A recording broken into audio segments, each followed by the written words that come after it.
Hey all, welcome back to Frosthaven. This is the beginning of Chapter 2 of the campaign, I'm going to say. Last episode felt like the natural breaking point. I reached Prosperity 2 in the beautiful town of Frosthaven, which we are currently looking at. And also, I killed a Chaos Demon at the top of a spire. Just felt like a climactic moment. Chapter 2 is going to be characterized by the retirement of our starting characters and slotting new characters who I have never played before into the party. So that'll be really interesting. I will try my best to hit the ground running on characters I've never tried before, but obviously it'll be a little bit tougher for me to work out turns with characters I haven't even read the cards. I really don't know what they do, and they're meant to be more complex than the characters that I'm playing so far, for the most part. So yeah, this will be fun. I'm looking forward to the challenge. Just as a recap of what we did in Chapter 1, we began by repelling an Algox raid on the town, in a town in flames, and then we headed into the mountains to pick a side in a little civil war scuffle going on amongst the Algox, and went to the Heart of Ice to ally ourselves with the Snow Dancer, who wants us to go to the Frozen Crypt, but we didn't do that yet. Then we headed to the north, to the edge of the world, to check out what was going on with some crab people who were acting out, and they had some weird shard of a lurker crown that was like talking to us and telling us it wanted us to go even further north. So we have a couple of missions up here that we have open to do. And then we went east through the Crystal Trench, where we were pursued by wolves, and then to the Ancient Spire, where I chose to go to the Spire basement and then take an elevator to the top of the spire, which means I've never done Upper Spire. I think I can go back to that if I want, but it doesn't seem mandatory. And we defeated a Chaos Demon at the top of the spire, who incidentally also dropped a shard of the Lurker Crown. So I have 2 shards of the Lurker Crown now that I have discovered so far in this campaign. They are right here. You get to put little stickers on your campaign sheet. It's really cool. It's just a lovely game. It's just a lovely game.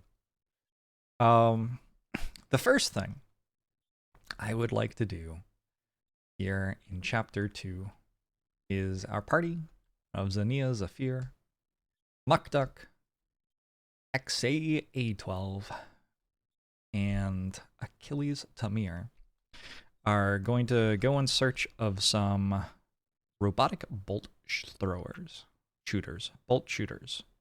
Achilles Tamir needs to kill 2 of those in order to be able to retire. I've already killed 2 Algox Guard and 2 Lurker Claw Crushers, and Achilles Tamir has very specific and not overwhelming retirement goals.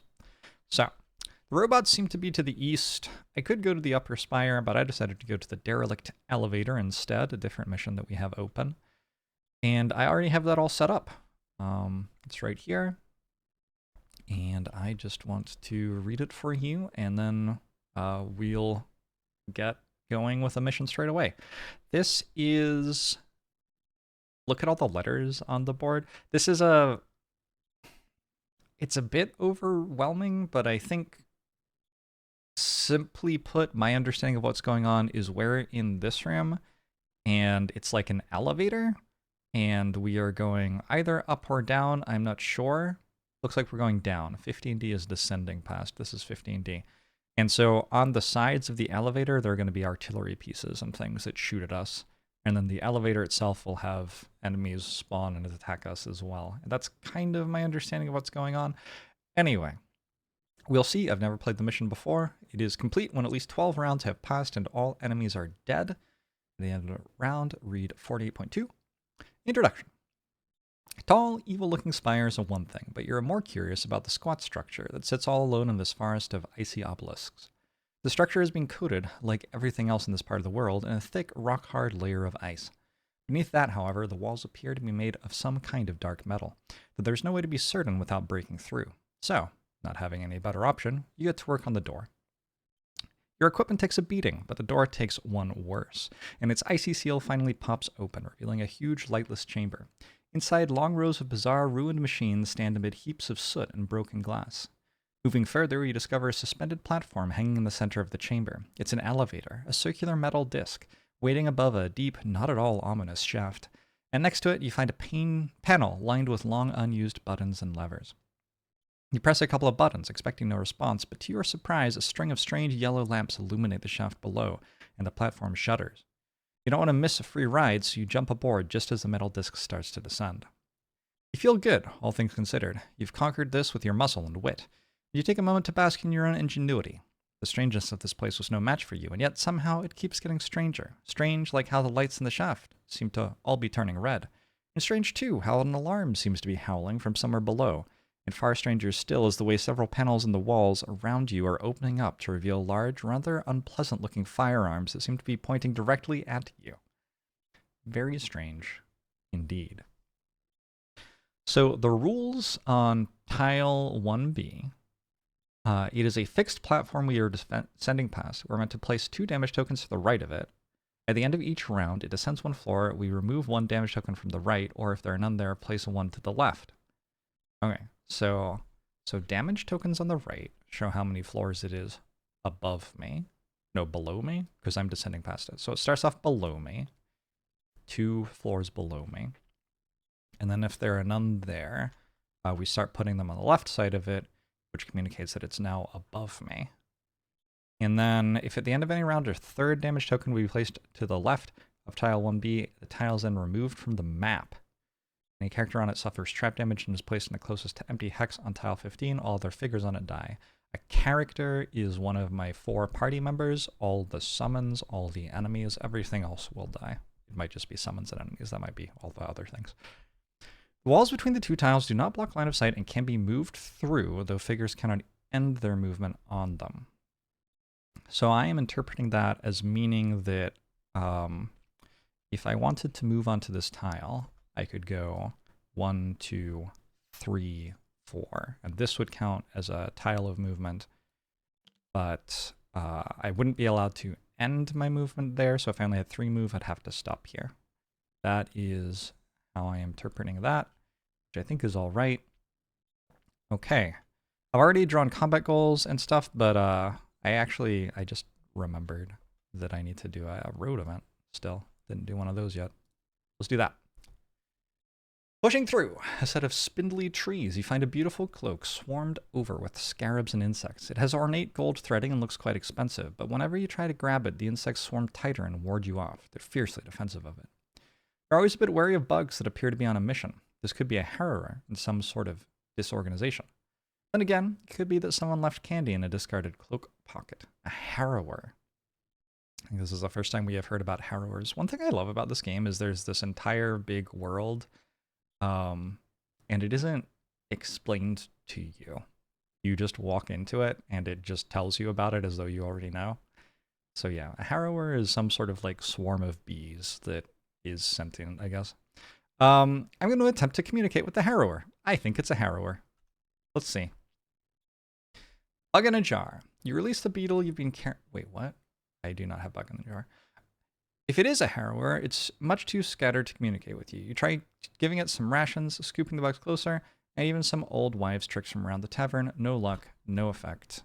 And I put the card at the bottom of the event deck. Okay. Interesting. So we'll have another go at that in, I mean, a couple of years, to be honest. Like, not anytime soon.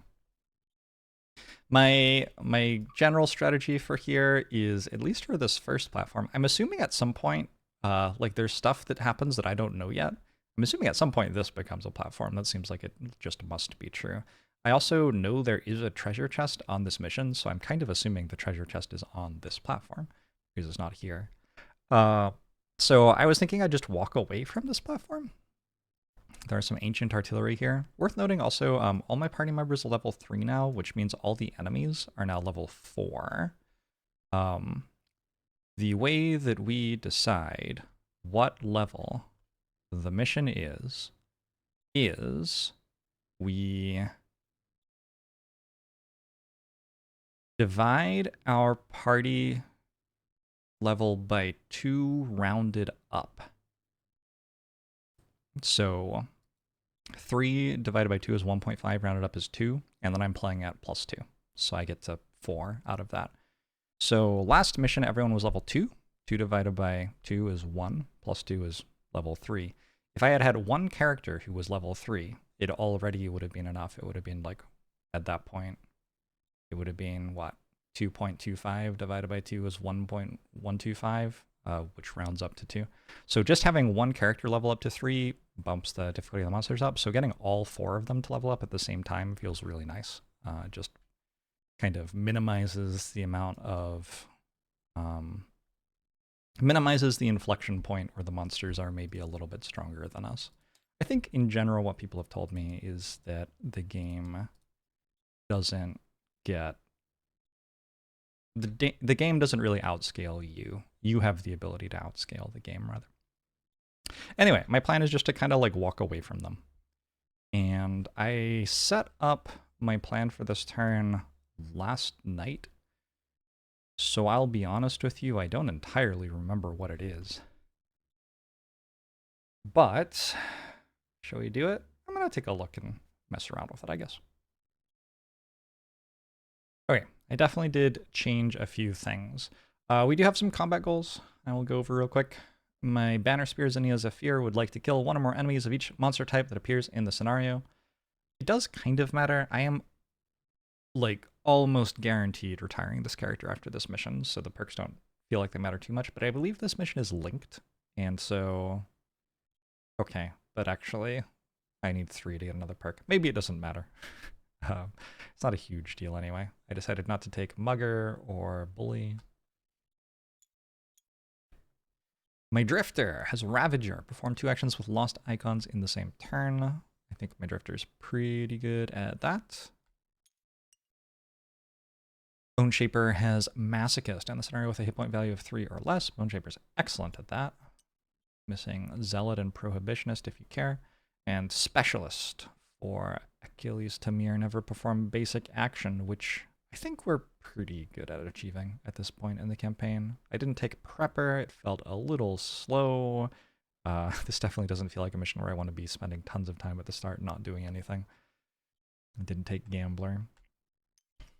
Okay, with all that said, I am ready to click on Start Round.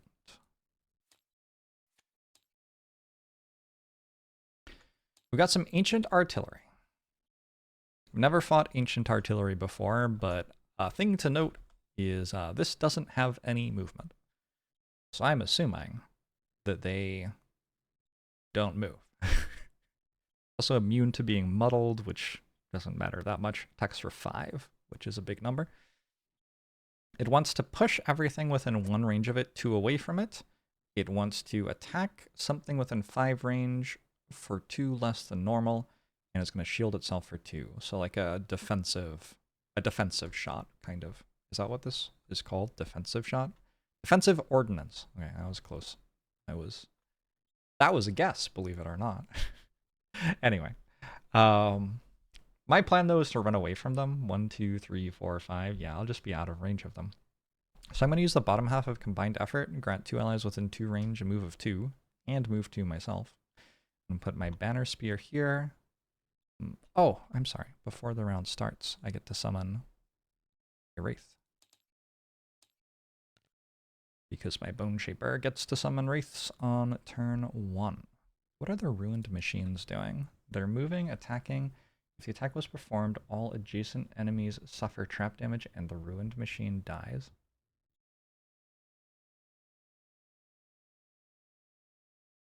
What? They all just chose to explode on turn 1. What?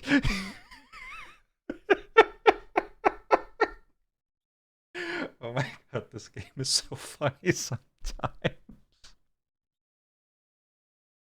Do I want to go kill these then? Like, these are all dead. How much is trap damage on this mission? I feel like it's like 4 or something.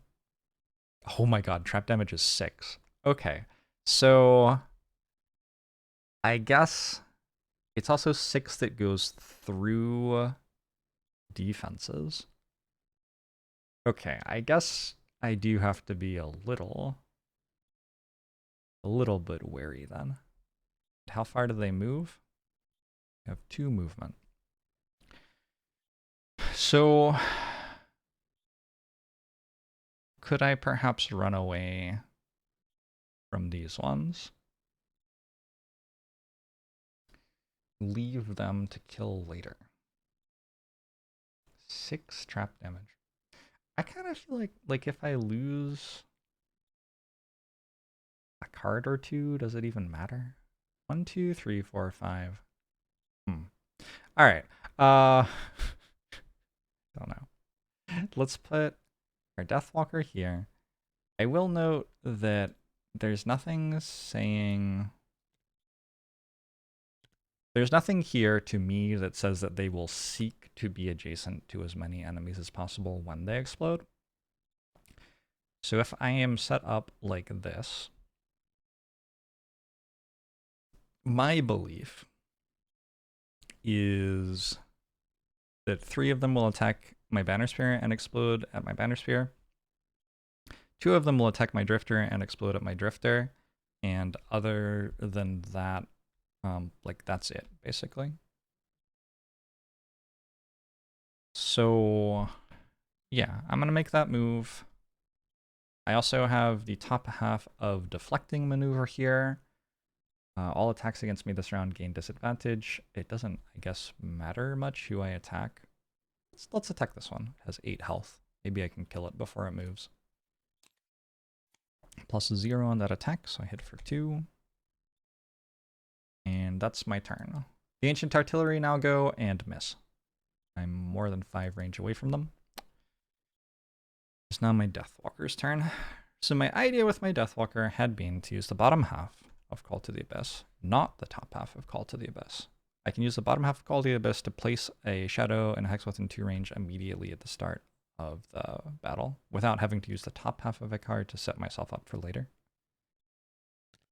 So I'm going to place a Shadow here, and then I'm going to consume the darkness that was channeled when I summoned a Wraith to make an attack for 1 on all adjacent enemies next to the Shadow and muddle them all.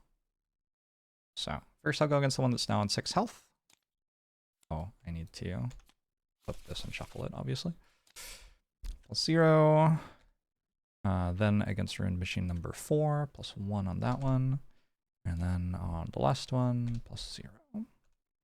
Okay, so these are all muddled. So they will deal less damage to my Banner Spear. Oh, also, I'm sorry. I need my Banner Spear to use Protective Scepter. This is a thing that I definitely wanted to do and then forgot I wanted to do. Good stuff. A Drifter, Muck Duck. Muck Duck is going to use the top half of Crushing Weight. On my next 6 melee attacks, I add 2 damage. And the bottom half of Relentless on my next 6 attacks. On the next 6 attacks targeting me, performed by enemies within 2 range, I retaliate 2. So just setting up my Bone Shaper now. You know, I could make a skeleton to tank one of these hits for me.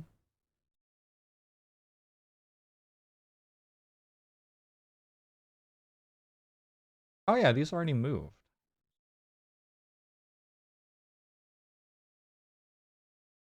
Is there actually a way to do that though? Yes, I can. It's funny. It doesn't require any enemies adjacent to still be alive either. So I can take my Bone Shaper and move up here. And then summon a skeleton with this one, I think.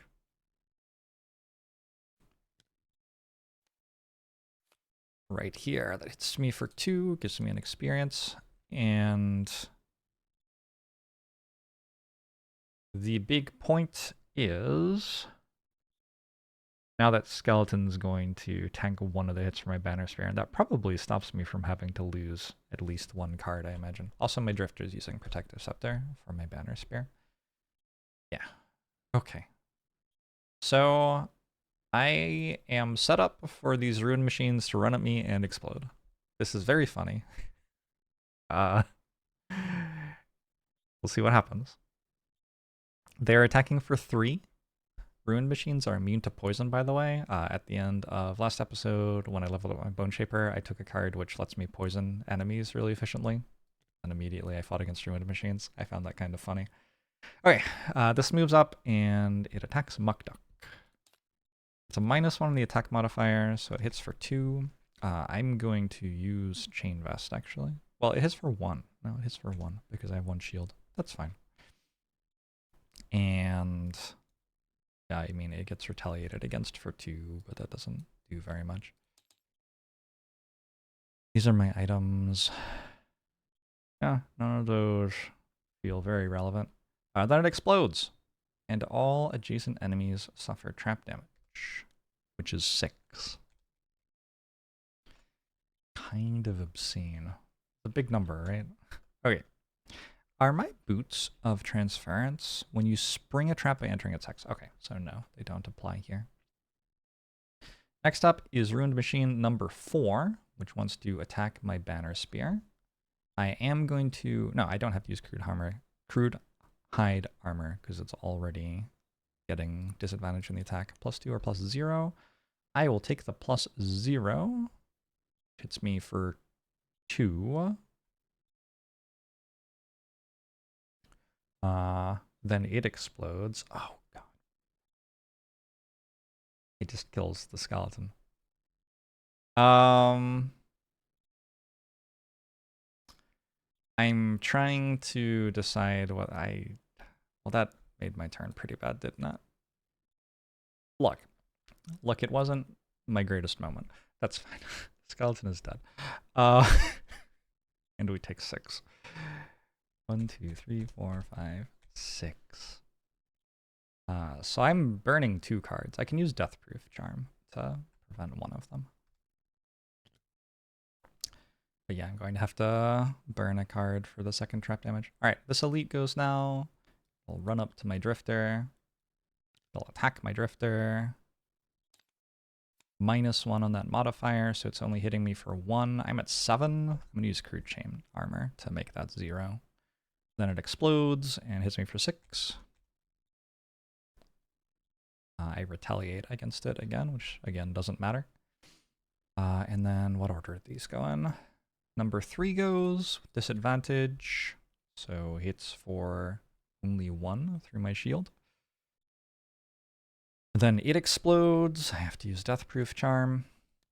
And then 7 goes and hits me for 0. And then it explodes, and I have to lose a card. Oh my. What a time that was. Oh, my Wraith gets a turn, I guess, in theory. It attacked for -2. Yeah, that doesn't matter. I guess the way it would have mattered would be if it cursed the enemy deck. So, what do I feel inclined to be losing here? I don't see anything with armor. Maybe we just lose Tip of the Spear. There is one other enemy type I haven't met yet. A Flaming Blade Spinner. Oh, that feels... Oh, yeah, okay. So what's going on here is these are pushing me down here, and then this room's going to show up and have a bunch of enemies that have 4 retaliate and attack 3 targets and melee on it. This mission's kind of rad, to be honest. Do I have Unbreakable Wall? No. Seems like a situation where Unbreakable Wall would be really good, because pushing an enemy back prevents it from retaliating against you. I mean, that's kind of sweet. All right, well, that was the end of a very eventful round 1. Let's go to round 2.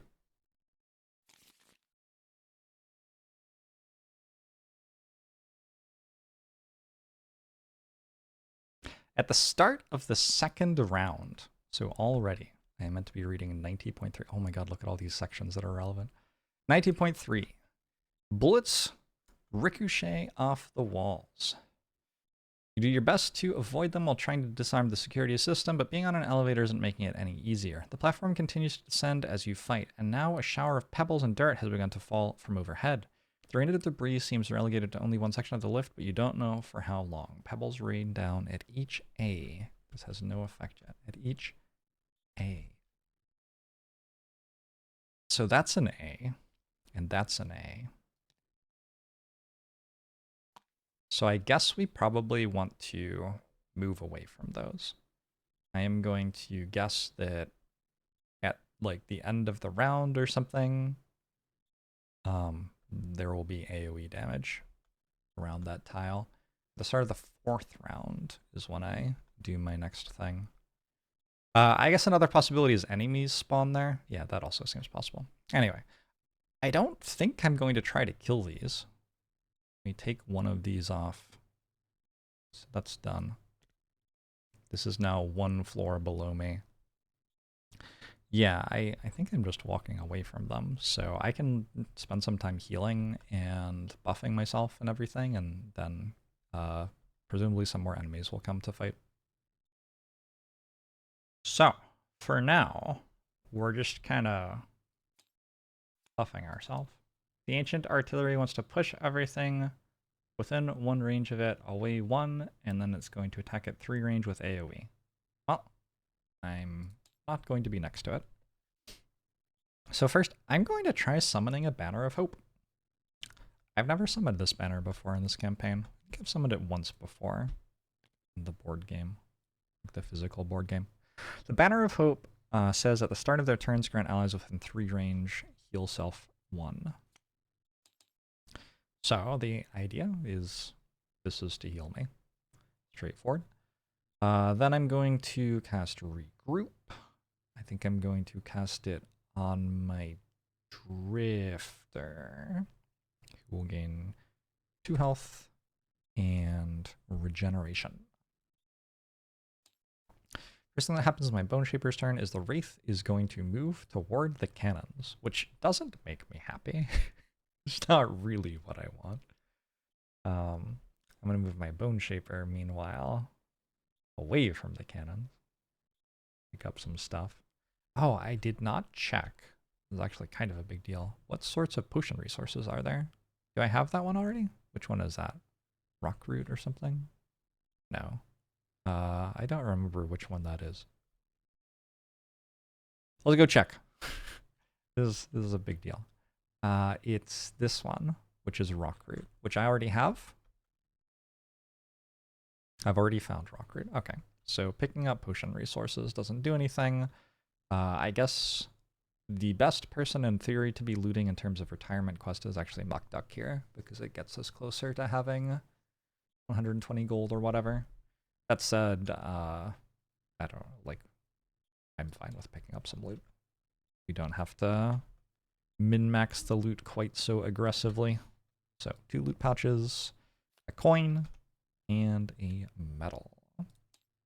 The ancient artillery move in quotation marks, even though they have no movement, and they miss. And then Muck Duck's gonna regen 1. Oh, actually, so is Ch2Ep1. And then regen another. So I healed 1 from the Banner of Hope and 1 from the regen. I'm going to play Continuous Health, which will give me +2 heal on my next 6 heals. And I'm going to play the top half of Sustain Momentum to move a character token on one of my persistent abilities backwards a slot. And that's me. And then my Deathwalker, Achilles Tamir. Achilles Tamir, if I am not mistaken, has like looted 3 times this campaign or something. Just doesn't end up being the character that gets loot very often. I'll walk over and pick up some loot. I'm gonna walk here and pick up that loot, and then I'll actually use Eclipse, I guess. Place 3 shadows and hexes within 3 range. So I'm gonna put a shadow on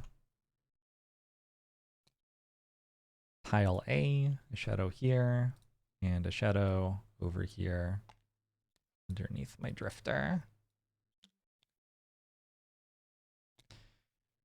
Feels okay, means I can heal my Drifter next turn maybe. Oh, and I'm going to use my Stamina Potion to get back Call to the Abyss. So this goes in my hand, and I can play it next turn. Now that I have a Stamina Potion, it feels less painful to play this card for its bottom half, since I can still get it back on turn 2 and then play its top half on turn 3. So I can still get all of the shadow scaling. Call to the Abyss just seems like a very strong card in terms of enabling all of the shadow stuff that the Deathwalker can do. What's the loot? It is a lumber. Okay, that's round 2. The next time I read something is the start of round 4. So round 3 is going to be more of the same. I'm trying to work out here if it is reasonable for me to go kill one of the cannons to get a loot drop. It feels a little extreme. It's like 1 loot drop. I probably don't have to do that to myself. Okay, cool, round 3. I am kind of mostly not doing very much. The artillery are shooting at range 5. I'm still out of range. My Drifter is going to heal. Okay, first off, at the start of my turn, I heal from regen. 1, 2, 3. I heal from the banner. 1, 2, 3. Then I'm also going to use Prudent Preparation to heal my banner spear for 4. I think continuous health might run out like now, because I'm still getting regen. Do I have to go take damage? I don't know. Anyway, I also have a deadly shot, which I'm not going to bother using. Ancient Artillery don't do anything. Banner Spear. I'm not going to summon the Banner of Strength just yet. I will heal 1 though. I'm just a little bit concerned about running out of cards. So I will summon Charles Reinforcement though. Charles Reinforcement is going to stand here, and he's going to be in charge of perhaps distracting some Saw Blades if they show up here next turn.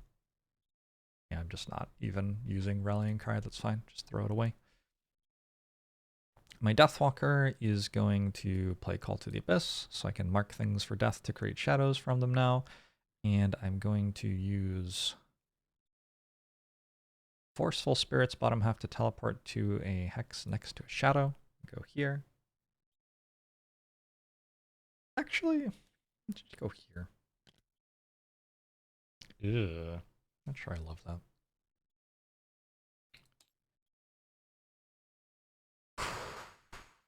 I'm a bit concerned that like some Saw Blades will show up and move immediately before I move, and one will go here and clear clear all of my stuff at once.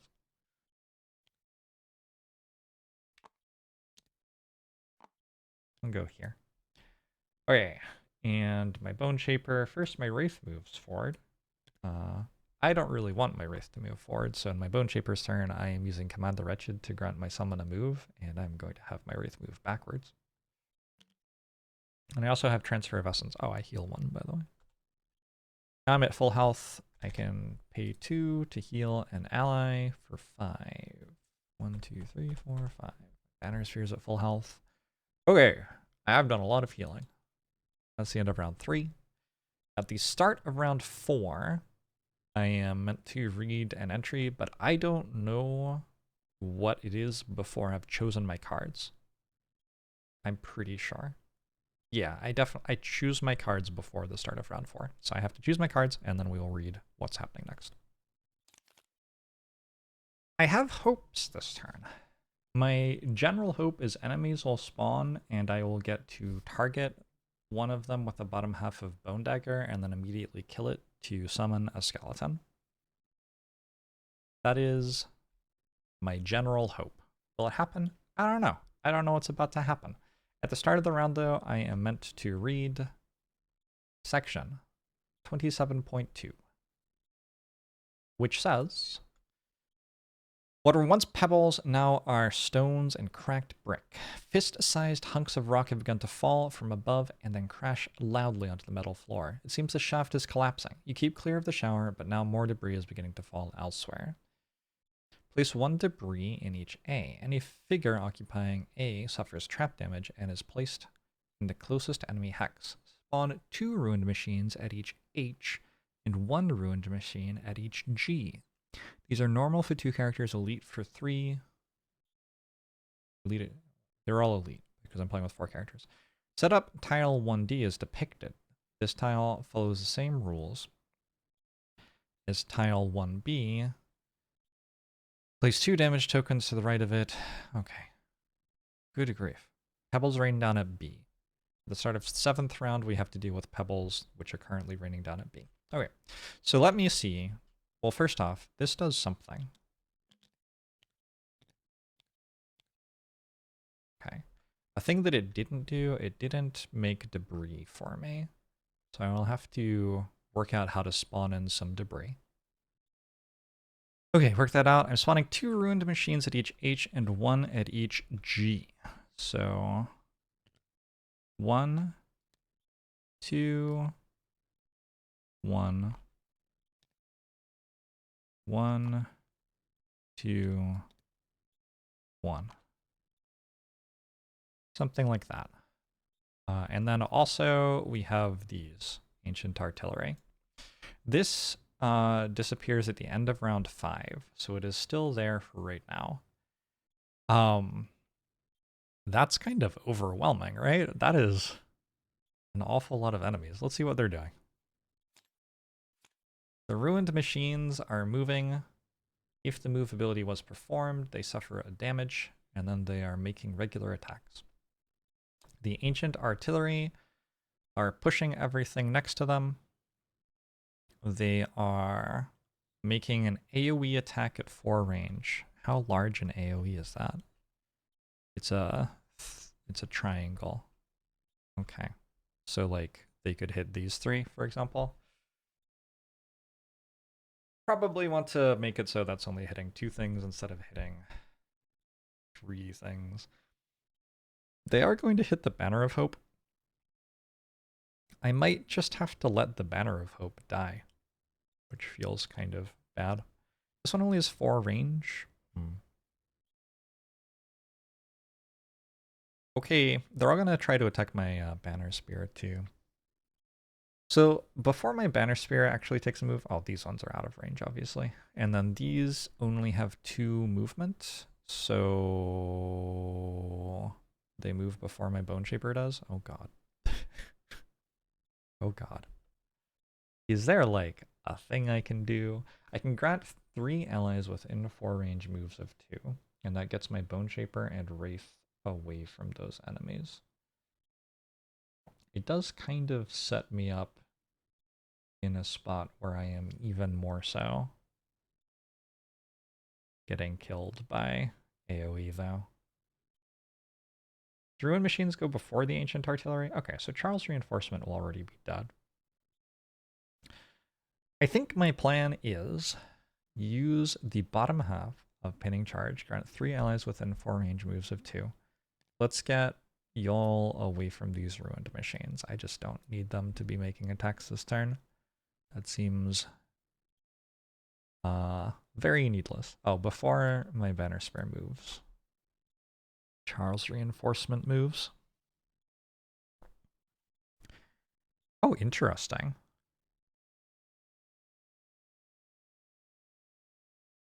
The other person I'm going to give a move of 2 to is Charles' reinforcement. And actually, that's really good here, because all of a sudden, he can't be pushed. This goes before this, so this will try to push him, but can't push him through the wall. And so actually, he'll just be standing here, and then it will have to attack him. And like, yeah, it'll kill him, and then this one will go. But this reduces an entire attack that they would have made, which seems like a pretty big deal. What's my Drifter doing? We've got Draining Arrows on tap or Fortitude. These ruined machines have 13 health. It feels hard, but not impossible to kill one of them before they go. I think definitely not impossible, actually. If I were to chuck a javelin at this. A +0, so that hits it for 3. I can now Exploding Violet, which deals 2 more. Oh, also I channel air. And then I can use Renewing Potion to refresh 2 of my spent items.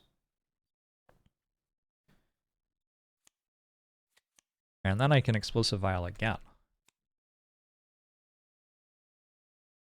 So now it's at 6 health. And all my Drifter needs is a +1 damage roll to kill it. I even, in fact, have a Heavy Sword. So all I need is a +0 damage roll to kill it. I could use Poison Vial if I wanted. And at that point, my -1s would also be working. Let's take a look at my deck composition. How many -1s do I have? 1, 2, 3, 4, 5. That feels worth it. And yeah, that feels worth it. Okay, so we're using some abilities to be sure. Is this a May? Grant allies within 3. It's not a May. I think it might be a May though, because it doesn't have an exclamation mark on it. I think you can always skip an ability if you don't want to do it.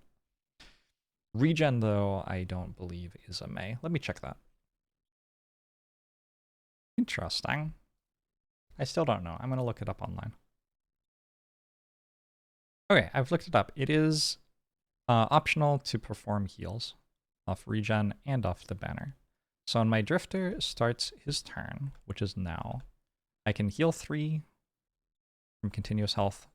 And I do have to use continuous health if I heal, but I don't have to like use it twice. You can just use it the one time. Okay, with that having been done, I am going to move to here. I am going to not be adjacent to exactly one enemy, unfortunately. And I am going to attack with Fortitude, using Heavy Sword for +1 damage and Poison Vial. Oh, they're immune to poison. Never mind. Okay, using Heavy Sword for +1 damage. Is there anything I can do to give myself even higher chance of this working? Not that I can see. All right, +2. That's a kill. I think that's the first enemy. It's round 4. I believe that's the first enemy that I've actually like killed by attacking it so far in this mission. Okay, not too bad. And now the enemies go. Wait, they move +1? Oh.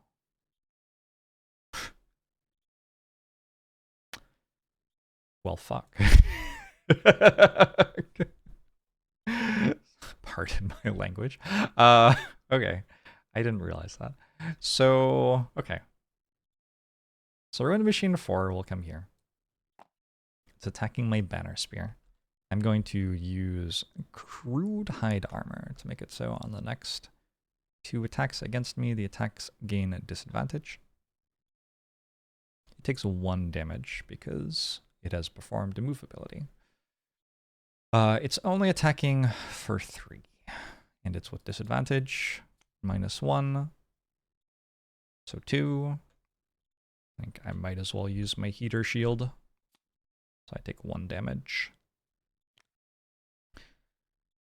Next, wow, you can have 12 of these, I guess, because they are, usually you don't go above 6 in the number for them. Like none of these would be above 6, but you can have lots of Ruined Machines at once, clearly. I guess this is one of the missions where it is possible to have lots of Ruined Machines at once, probably. Number 5 goes. Number 5 wants to attack my Banner Spear's Banner of Hope. It is not attacking with disadvantage. It attacks for +0, though. So the Banner of Hope is still alive. Then... I'm sorry, I should have moved here. What am I thinking? I'm just like giving the artillery another kill. Yeah, I'm gonna move here. That was... yeah, that's allowed. Yes, I'm going to move there. Okay. So 5 went... is there a 6? No. So next up is 7.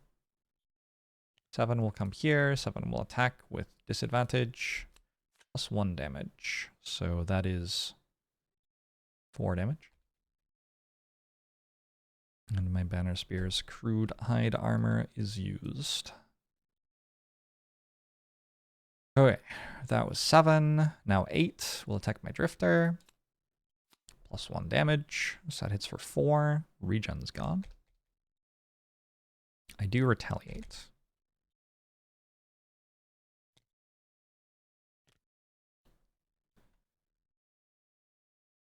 And finally, number 9.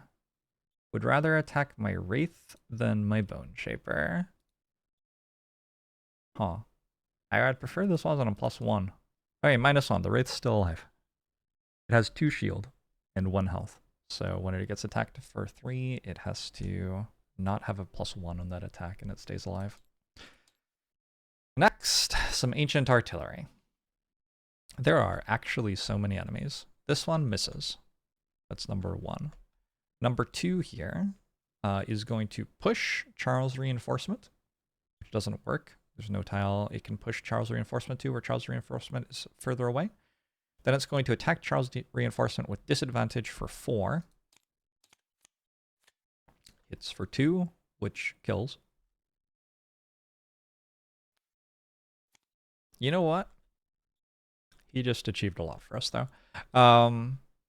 Number 3 now gets to choose between the Banner of Hope, Deathwalker, and Drifter, and so its tiebreaker is going to hit the Banner of Hope.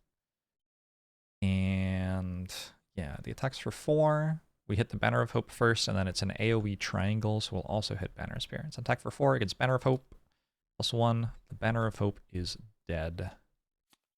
And then against my Banner Spear, -1, so that hits for 3. I gotta say, ouch. That was kind of unpleasant. Okay.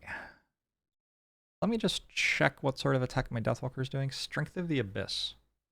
Well, nobody's next to me, so that doesn't work. Oh, gosh.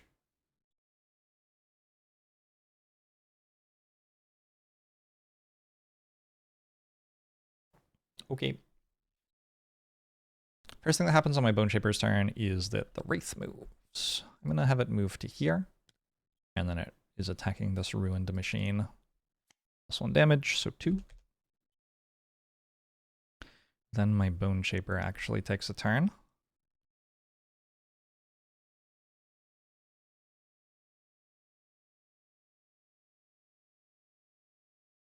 +1 damage if it's adjacent to one of my summons. That's very awkward.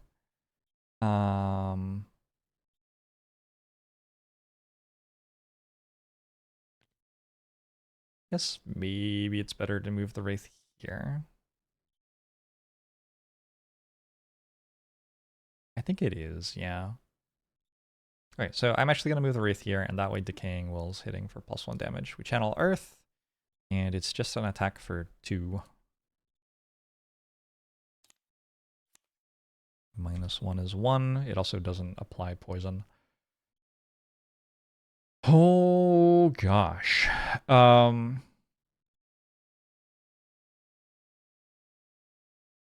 10 still?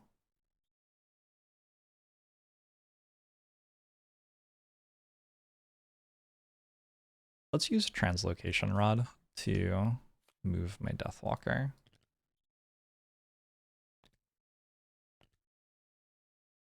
And then I'm going to Channel Dark and use Bone Dagger to place a mark on this. If it dies this turn, I get to summon a thing.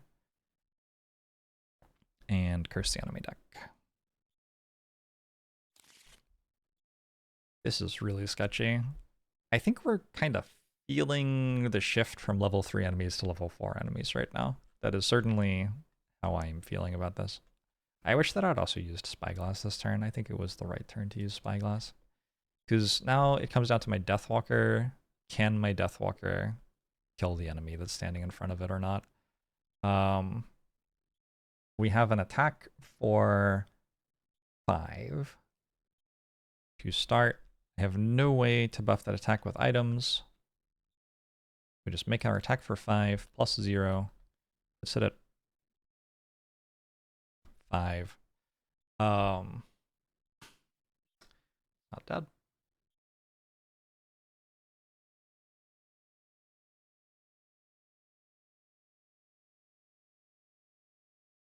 I should probably do this.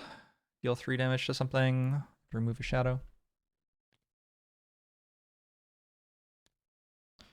1, 2, 3. Get an experience. Okay, it is close to dead, but it is not dead. At the end of the round, I get to move this here. And so one way of dealing with these ancient artillery that I have available to me is I can just run away from them now. I had been thinking like, oh god, it's time to get Muck Duck over on that platform and deal 32 damage to these things. But next turn, at the end of the round, this platform will disappear. So I think actually what I need to be doing is running over here. Especially like there's no banner over here for me to defend anymore. It just feels like a kind of sensible plan. Start of 6. What happens at the start of 6? That's the start of the 7th round. There's no start of 6th. Oh, start of 6th, the platform will disappear. That's why it exists. Okay, I understand now. I definitely have to rest with my banner spear. I am tempted to long rest, despite how many enemies there are, like, kind of currently in the middle of attacking me. This is worth 2 health, 3 health, potentially like another 2 or 3 health. So long resting heals for 8 basically this turn. Also, it slows down my consumption of my cards. I even have a card here to lose if somehow I take like a bunch of huge attacks, but I shouldn't have to. I should be able to like cover with another character.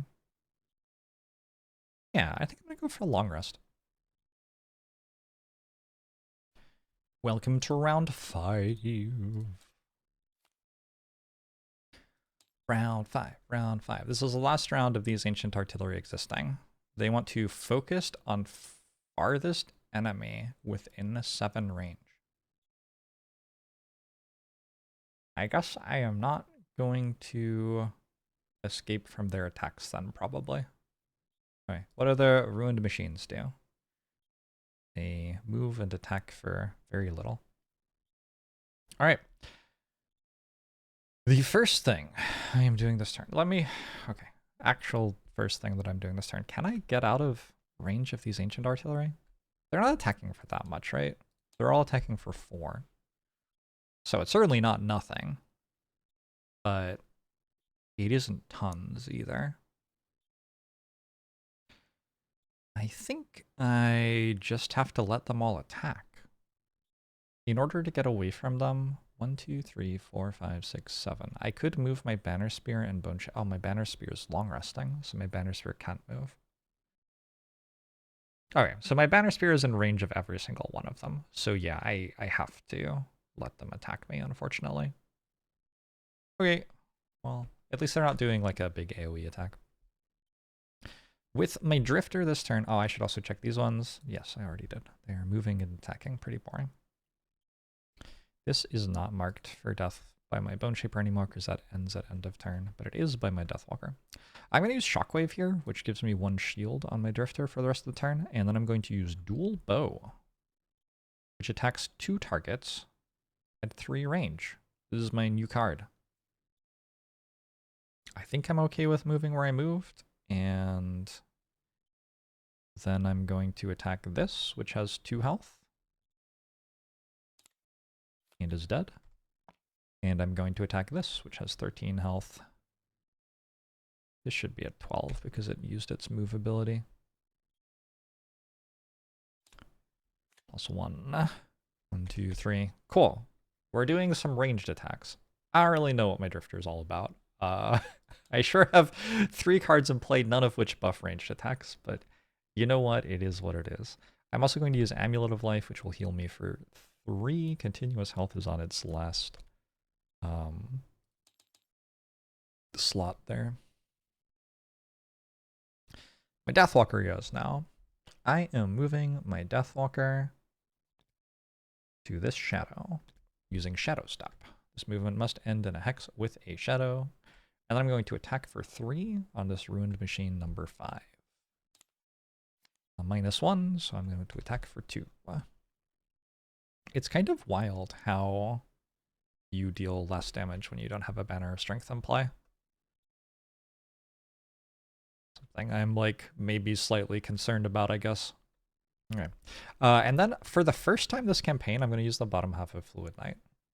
Whenever you would suffer damage, you may instead teleport to a hex with a shadow, remove the shadow, negate the damage, and discard this card. And that doesn't consume the card. It just goes into my discard pile. It isn't lost forever. This is just a way to like use a shadow to block a damage, basically. I just remembered this died, and when it died, it was marked for death. So Deathwalker is done. Deathwalker picks up loot. Some metal. Very good. My Bone Shaper's turn, and the first thing that my Bone Shaper does on its turn, well, the first thing that happens on my Bone Shaper's turn, I should say, is that my Wraith moves. I think my Wraith is going to shoot at Ruined Machine number 5. I get to choose which one it shoots at, and that's the one that's closer to dying. Let's zero into Curse. Alright, so it takes 1 damage, and we add a Curse to the monster deck. And then I am using Wrath of the Turned Earth to give my Wraith an attack for +1 damage. It also poisons. Ooh, I heal. And redraw. So that is for 3 and poisons, but the enemy is immune to poison. And then I think I'm just moving 2 with Putrid Cloud. Not 100% sure. If I stay here, the advantage is 1, 2, 3, 4, 5, 6, 7. Oh, cool. If I stay here, the advantage is that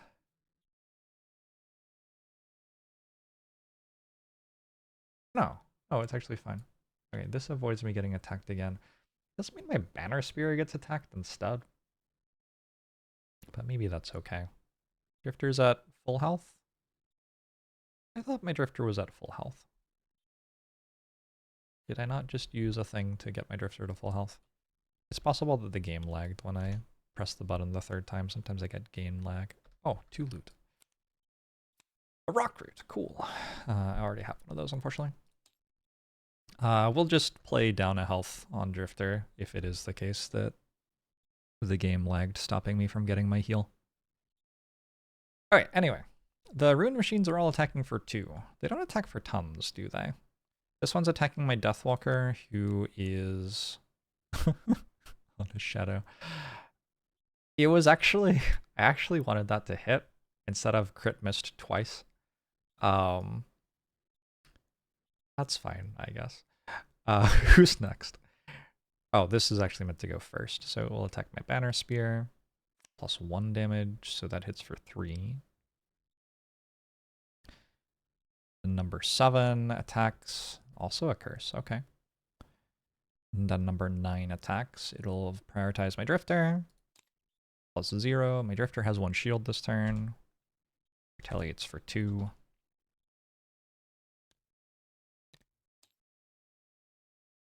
And that is all of the Ruined Machines. That really was not so bad. Next, the Ancient Artillery go. This might be a bit worse. So first, number 1. It's attacking for 4, the farthest enemy within 7 range. So that would be one of these 3, and is going to prioritize my Drifter, as my Drifter has the lowest initiative. Attack for 4, +0. I do have 1 shield this turn. 1, 2, 3. I do not retaliate. It's a bit far away. Next, this goes. 1, 2, 3, 4, 5. These are all within 5 range. So again, attacking my Drifter. -1 on that. So that only hits for 2. Next, this one goes. So my Bone Shaper is further away than my Drifter here. And that's why I wanted my Deathwalker to take damage, because I have that card in play that makes it so I can teleport to a shadow and ignore damage. I was going to teleport to here, and then this was going to attack my Deathwalker with disadvantage. But instead, we're attacking my Bone Shaper without disadvantage and hitting for 5. So that feels worse.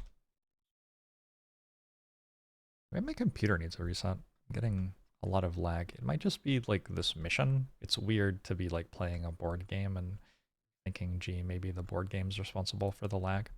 This one's attacking my Drifter for 3. Drifter's down to 4 health. It's much less health than before. However, my Banner Sphere survived and got a long rest off, which gets me back all my defensive items on her, and I will have to work out which card I'm losing. I'm deciding on combined effort here. I believe the Spinners, who are the only enemies we haven't seen so far, are immune to wounds. And I don't know, the other cards seem good. Obviously, all the cards are good. This is just always kind of the case. The other thing that happens at the end of round here is this platform disappears. So if I am not mistaken, clicking on this should make that happen. Nothing happened. Oh, well, okay.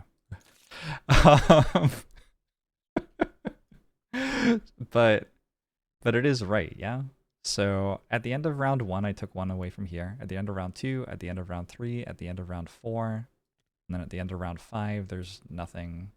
I was meant to be putting them there. Anyway, I believe this is now gone. And these die. Okay. So the good news is this is looking a little bit less extreme. The less good news is there's more stuff that's about to arrive on tile B, which is where my Banner Spear is standing right now. So I need to run my Banner Spear away, and I need to work out how I'm killing that. And that'll be the goal for round 6. I'm going to need a short rest on my Bone Shaper as well. Who's returned Servant? That's okay. It's some kind of turn. Is it a good turn? I'm not sure. I do have some kind of spicy stuff going on here. Let's see what they do, though. Oh, they're exploding? Ooh.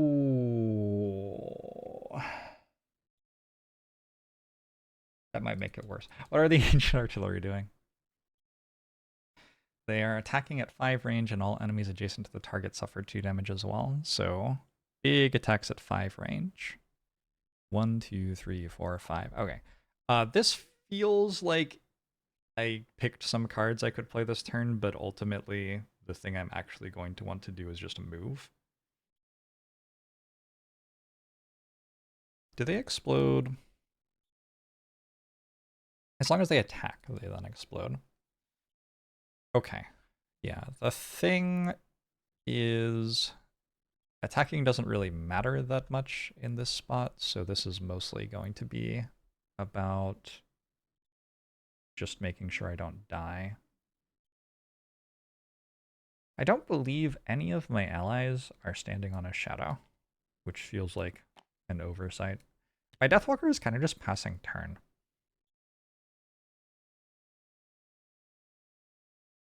There isn't a way for me to attack with Deepening Despair unless I move all shadows up to 6 hexes.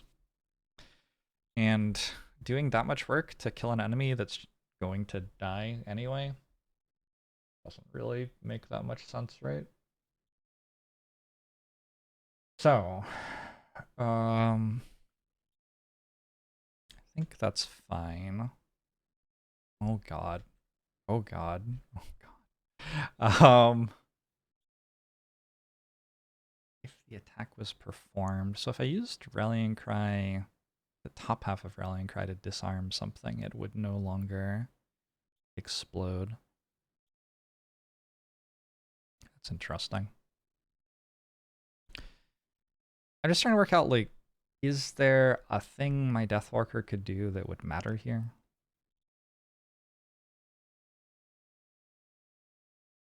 I don't want my Wraith to die, but I might have to come to terms with my Wraith dying this turn. Can I kill this? Probably. So this probably dies before it moves. Okay, if that's happening, that helps a lot.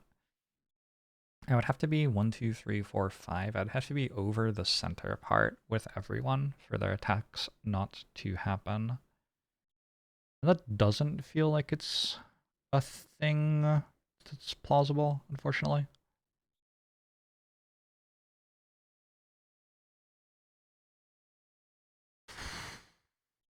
Yeah, it's kind of like 6 really big attacks that are all incoming. And also, I just want to say, this is round 6. Then round 7 happens, and at the start of round 7, more enemies are spawning. This mission's wild. At the start of second round, read 90.3. I'm just curious. Start of fourth round, 27.2.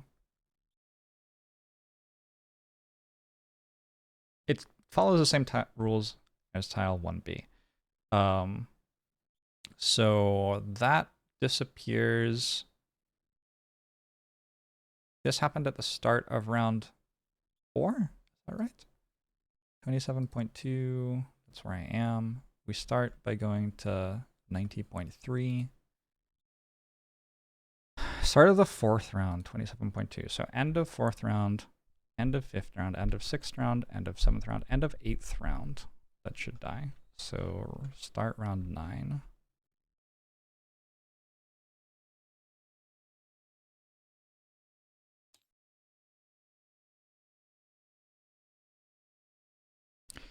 Dies at the start of round 9.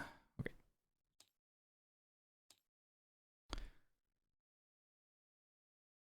So I don't have to worry about them sticking around forever. I can run away from them. There's an okay solution. Question is, can I in fact get away from them? What am I doing with the fact that these ruined machines are all about to explode? There are a variety of questions that are reasonable to have. I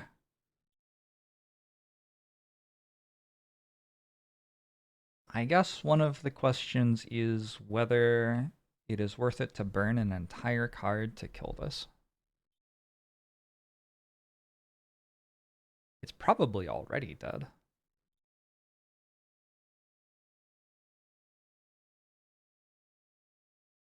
When my Drifter moves, it's probably dead.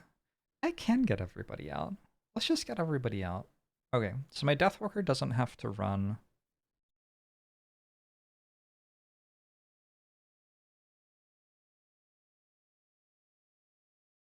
I am going to burn Rest in the Shade, which it feels bad for sure, but it's a pretty short mission. I'm gonna move some shadows around, and a thing that I have achieved by doing this is that now this is adjacent to 2 shadows, which means I can use Deepening Despair to attack it for 4. Plus 0. 1, 2, 3, 4. Okay, and I'm still hanging out here, but it is okay because I'm going to teleport away when I get hit. Next, my Drifter. My Drifter is using Vile Assault to move 2 and heal 2. It's actually a heal of 4 because of continuous health. 1, 2, 3, 4. Continuous health is done. It has served me well. That card is worth a lot of health. And then I have Bloodletting, which is an attack for 5. Thanks to Crushing Weight. And then when it kills, I get to move one of my abilities backwards. Probably move Relentless backwards. Okay, so my Drifter is out of range of the attacks. My Bone Shaper goes now. The first thing that happens is the Wraith attacks. Unfortunately, my Wraith is about to be dead. And that is just factual. It attacks for -1. Okay, too bad. My Bone Shaper is moving here, and my Bone Shaper will use the Dark that I channeled to heal with 4. Heal 4/4 with Val Remedy. 1, 2, 3, 4. Unfortunately, not allowed to target myself. Somebody else is going to have to heal Ch2Ep1. I don't have any health. What I could do is I could use a Blinking Cape to move. Bit late. Alright. Bone Shaper's done. Banner Spear.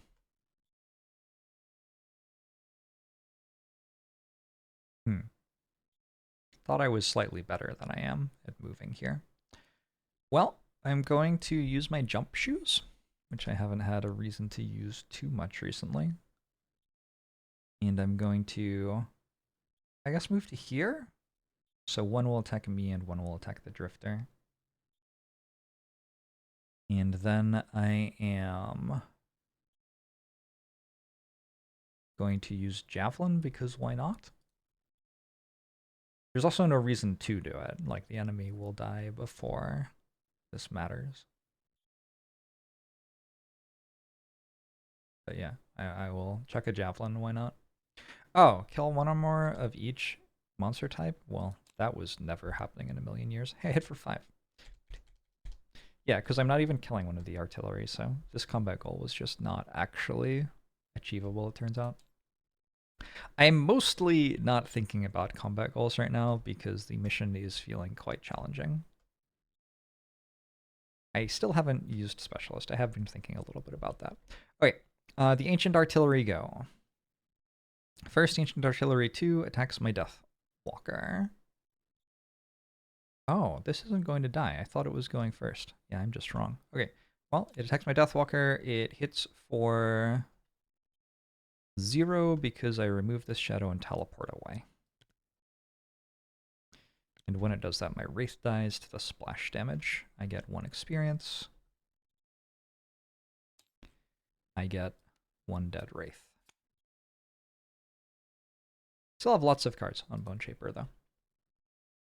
The next Ancient Artillery doesn't have a target. Now the Ruined Machines go. Number 4 goes first.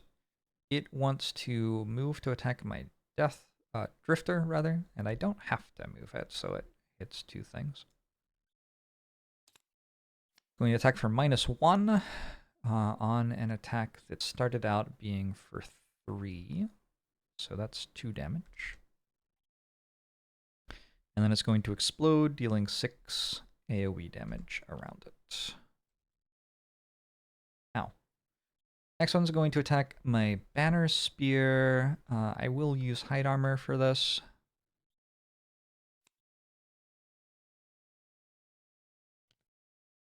This is with disadvantage. I'll take -1 over crit, please. Banner Spear goes to 2 health. Use Heater Shield and make it 3. And then it's going to explode as well. I'm going to use my other half of Deathproof Charm to tank that damage.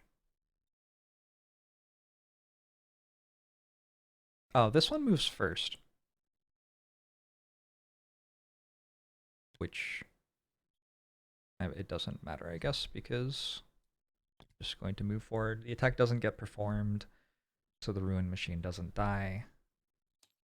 And that is the end of round 6, which means there's more stuff? I have to decide which cards I'm using first, though. I'm gonna go for short rests with my Drifter and Deathwalker, I think. I am assuming that there are going to be enemies here I want to do something about. I have 4 health. I will reroll Bloodletting, that's a good card. Prudent Preparation was also a very good card there, unfortunately.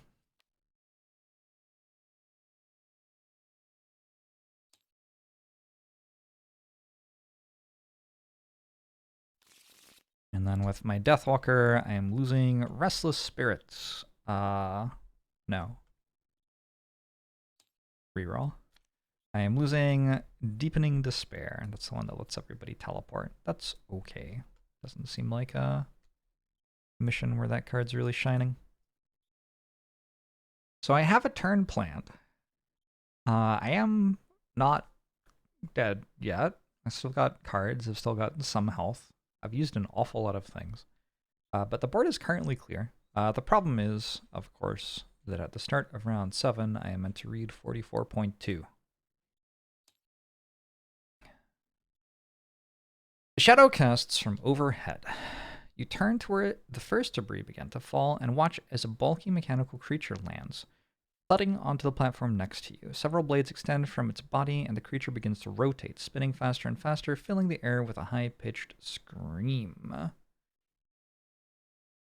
I meant to spawn a flaming blade spinner at B, normal for 2 characters or elite for 4. Any figure occupying B suffers trap damage and is placed in the closest empty hex. I've just noticed that says figure. So that actually like kills the enemy for me. That's not just people on my team. That's also the enemies. Spawn an elite ruined machine at each G and a normal one. No, an elite one at each H. So that's another, I think, 4 ruined machines. We set up tile 1B as depicted. The tile follows the same rules as the previous tile 1B. Pebbles rain down at C.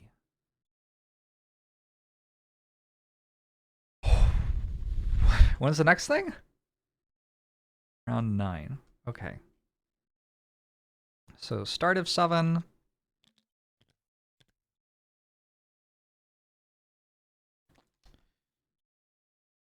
Wow.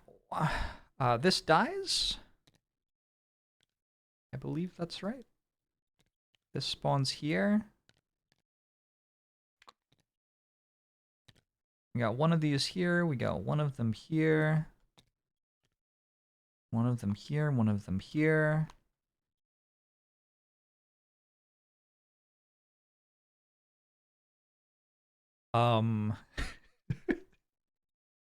Remember when I went to the Spire?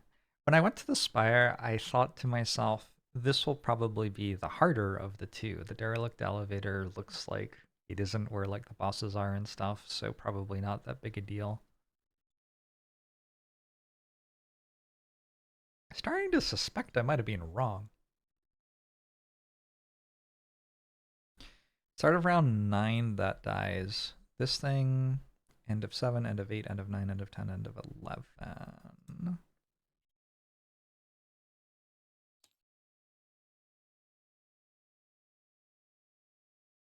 That dies at the start of round 12. I would like to move my people onto this, I think.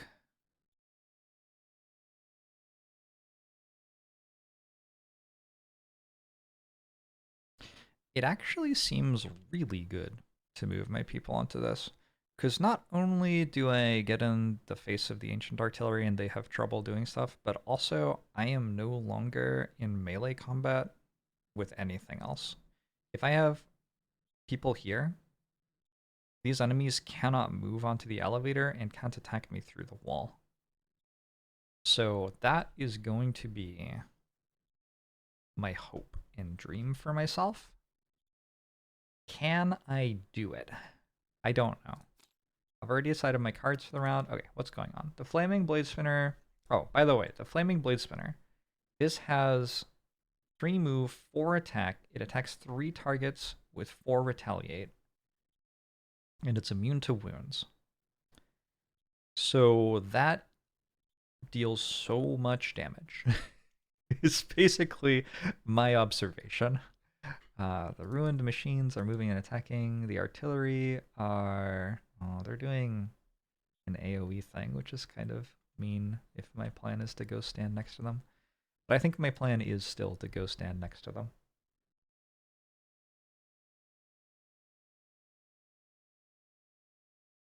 I did... I was thinking my banner spear could, like... help my Deathwalker move, but I'm thinking now that I can just use Shadow Step and just burn it. I still have cards, right? It's not that many cards. Oh, this should be in my hand. I also should have had a chance to lose it. That's okay. Not a huge deal. I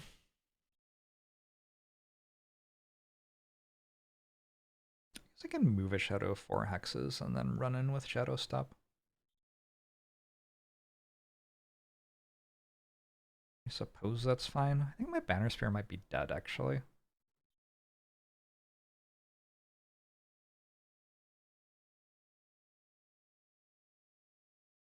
This thing has 3 targets, so if I summon something next to my Banner Spear, like my plan had been to summon Charles Reinforcement, it doesn't really do much. Charles Reinforcement just immediately dies. So I think we have to move everyone away from my Banner Spear instead. My Drifter is moving 2, which is actually okay. My Bone Shaper is moving 2 as well. I guess I'd like to get my Drifter onto that platform. Okay, so I think I'm committing to the bit here. My Banner Spear's gonna take some more damage and possibly die, but we're gonna get our allies out of there. I'm going to grant my Drifter a move of 3.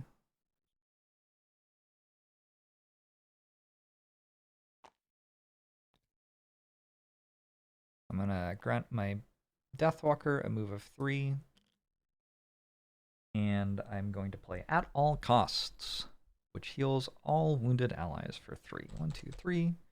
1, 2, 3. And I take 2 damage. I'm at 2 health. What are these doing, by the way? Moving and attacking? Okay. Yeah. How many cards do I have to lose? 3? Okay, well, I will be losing some of those. Before I did that, could I have used Protective Scepter on my Deathwalker? Oh, it's my Deathwalker's turn first. Okay. I'm sorry. So my Deathwalker is going to move a shadow to here and then Shadow Walk to it and attack this. A +2 attack modifier. That's not bad. Bottom half of this moved to shadow. Top half of this moved to the shadow. 1, 2, 3, 4, 5. This gets marked for death. Then my Banner Spear's turn. I just played out of order. Sorry about that. Now, Friend Drifter. I'd like to move here and to heal myself for 2 with Vile Assault. And then I'm going to use Sustained Momentum to make a melee attack. First, though, I guess I'll use Poison Vial to poison this. Because we're finally actually against an enemy that isn't immune to poison. And is there a reason not to use Healing Potion? I don't think so. So let's Healing Potion as well.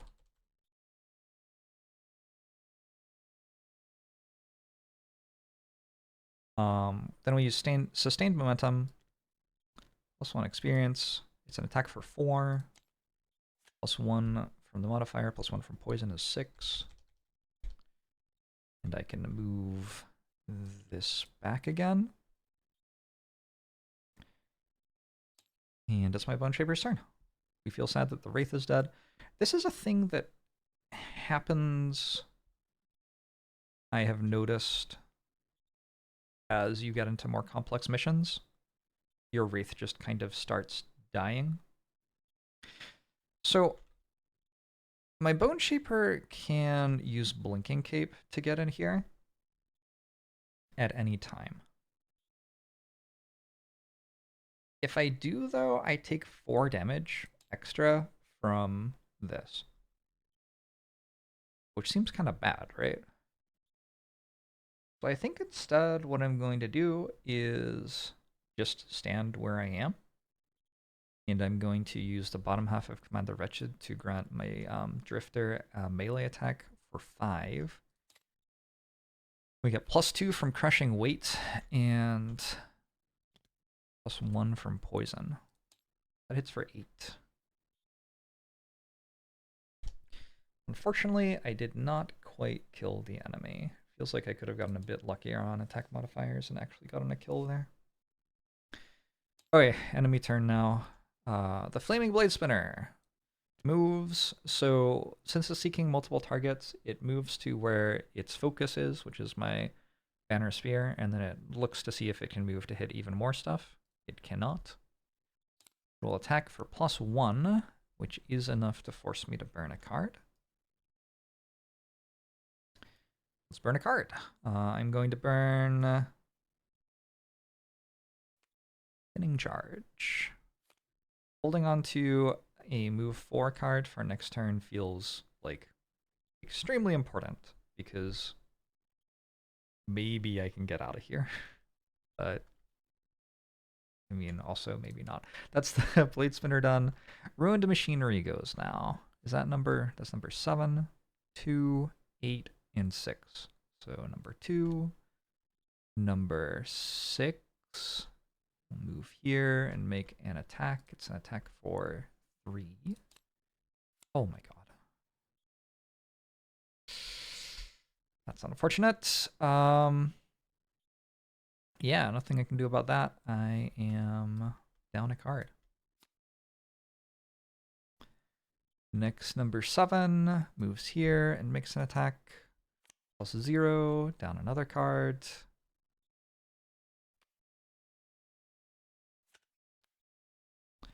Yeah, I'm going to be out of cards. It's not really going to do anything to get to the elevator, unfortunately. And finally, number 8. Is that 8? Wound Machine 8 moves here. And the Ancient Artillery go. So, these ones whiff. Nothing in range. These two. Number 4 goes first. It's going to attack my Drifter. It has disadvantage on the attack. So it hits for -1. And my Drifter actually retaliates and kills it. Woo! The other one attacks my Deathwalker, also with disadvantage, +0 on that, so hits for 5. Ow. I don't have the card that lets me teleport to a shadow anymore, so yeah, that's good damage from the Ancient Artillery. Okay. End of round, I mean, my Banner Spear can long rest, I guess. Doesn't feel like what I want to do. This is kind of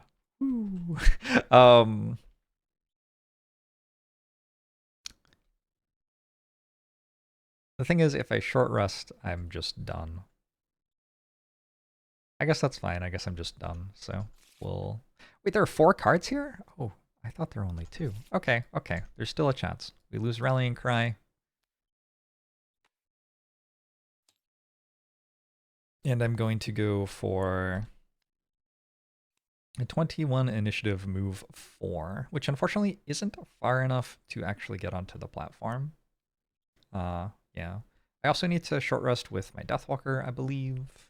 No? No. Okay, I need to work out what cards the other characters are playing, though. Alright, here comes round 8. We continue to try to escape onto this platform, which unfortunately, like, I can't stay there forever. I will have to leave. Oh, the Blade Spinner is going first. It doesn't... Oh my god. It deals 2 damage to all enemies within 2 range, which is exactly how much health my Banner Spear has.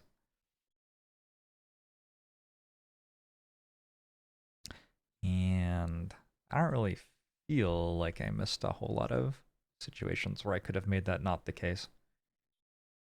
It only does that because it had fire still. I could have stolen that fire with my Deathwalker. Actually, I don't think my Deathwalker's had a turn since the last time it went, so that's probably not true. The Ancient Artillery is doing the same thing. I think it'll be dead by then, hopefully. My Drifter is going to move here, gain a shield, and make an attack for 5. As Pierce and Redraw, attack for 5. Maybe it won't be dead by then. Too bad. The Ruined Machines are moving, confusing everyone within 2 range, and all taking damage. They can do that? That seems a lot less threatening than some of the other things they've done. Okay.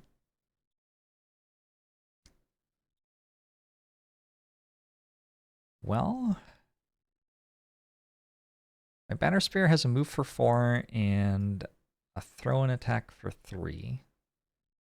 I'm going to go 1, 2, 3, 4 and throw a Javelin at this Ancient Artillery. -1 damage, deals 2. And that's your turn. My Deathwalker hopefully finishes the kill here. Go for Fluid Knight. We are consuming the shadow that we're standing on, but hopefully it just comes straight back again.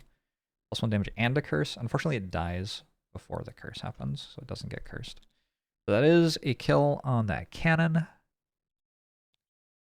And I'm going to move here so that next turn, perhaps, I can pick up a treasure chest.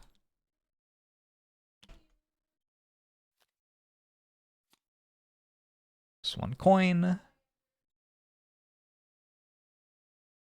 And on my Bone Shaper's turn, we are going to move 2.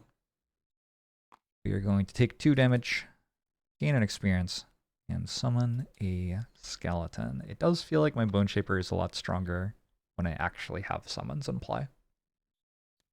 Let's put it here, maybe. Alright, the Ruin Machines move, confuse everything within 2 range, and then suffer 1 damage. So, first up, we go move, 2, then 6, 7, 8, and all of these friends are clearly confused. But also all of the Ruined Machines suffer 1 damage, so, you know, they are incredibly not dead. But they're slightly closer to dead than they were before. The Ancient Artillery move now. All the ones up here are dead, and all the ones down here are out of range. Also, start of round 9 is next turn, so these are dead now. Excellent stuff. I do feel like maybe the mission's still winnable. It feels a little winnable right now.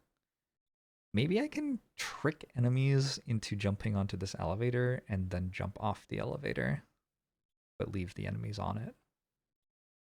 There's so much cool stuff you can do. Like, all of the missions are so cool. Anyway, that's the end of round 8, and I will work out round 9.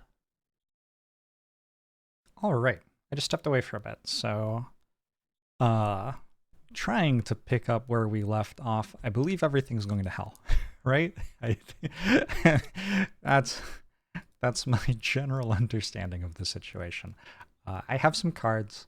I'm going to hit start round. It does feel like at this point, the mission maybe comes down to a bit of whether I get lucky or not. I'm not sure what all of the intents of the enemies are, but I am sure that we're in a little bit of trouble. At the start of the 9th round, which is now, read 15.3. Please don't make 6 more enemies. You fight and dodge as best you can, but more rocks come pounding out an uneven beat on the elevator floor. Place 1 debris in each C. Any figure occupying C suffers trap damage and placed in the closest empty hex. And also pebbles rain down at D, E, and F.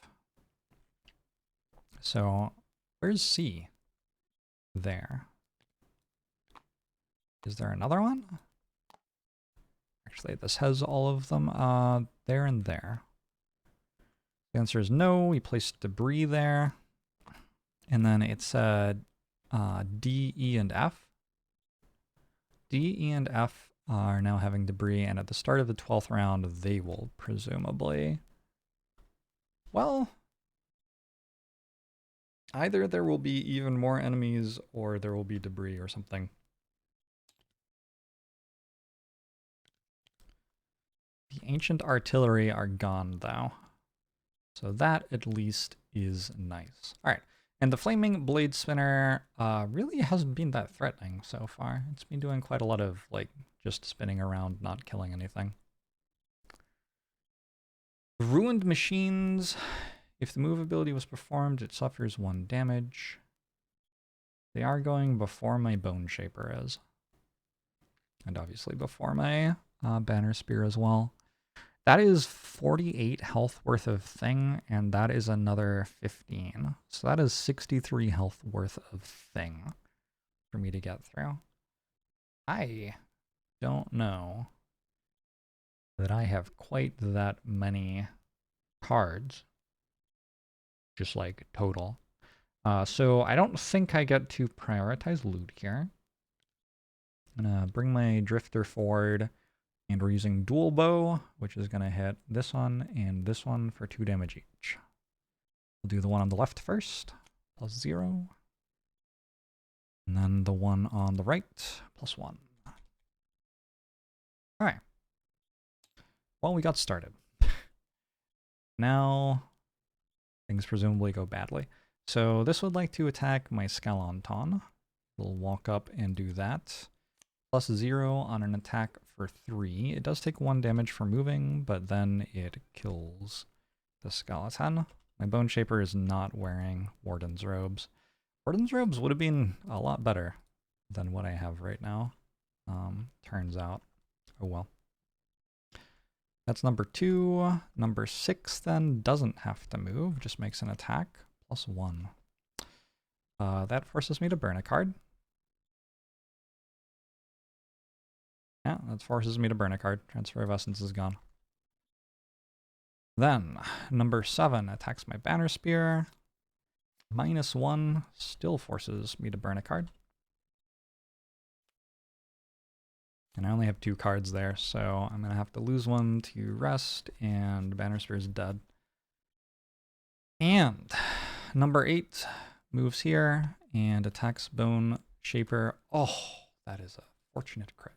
Fortunate crit miss. Whew. Yeah, it's kind of wild right now. So I don't have a summon to do Eternal Torment with. What I can do though, I guess, is I can move. I'm gonna move here. I still have 3 health. I still have a good number of cards too, 7 cards. And I can use Eternal Torment. Targeting doesn't actually matter. Add a curse to the enemy deck, but mostly I'm just channeling Dark for my Deathwalker here. And yeah, that's your turn. Good stuff. Ancient Artillery are all dead. Deathwalker. So with my Deathwalker, I was thinking I could move here, which stops them from as easily getting onto this platform. One can come here, but like in general, it's kind of hard for them to get over. Lets me move all of my shadows 1 tile, so I'll try to move toward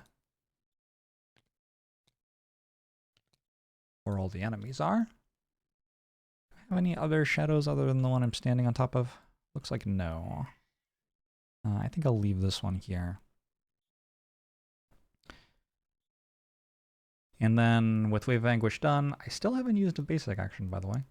I'm going to use Forceful Spirits, and I'm going to consume the Dark that I have here. So it's 2 attacks for 3. I'm going to use the Crude Bow to get the second attack to go further. First one goes here, and second one will go, I guess, there. Did they both take 1 damage? I don't think this one took 1 damage for moving. Okay. First one hits for +1. 1, 2, 3, 4. And second one hits for +0. 1, 2, 3. We will mark, I guess, this one for death. Yeah, that seems fine. Seems like what I would want to do. My Bone Shaper is no longer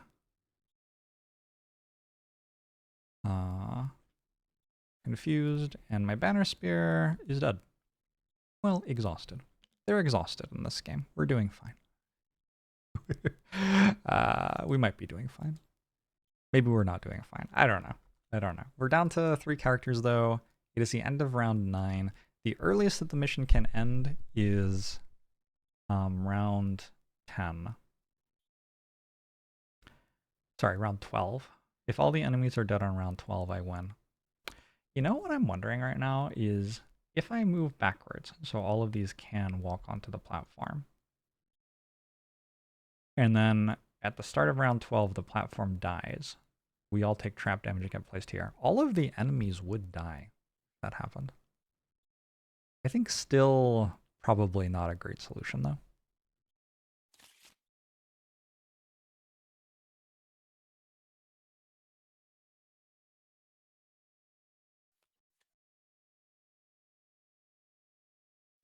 We have to do some rests.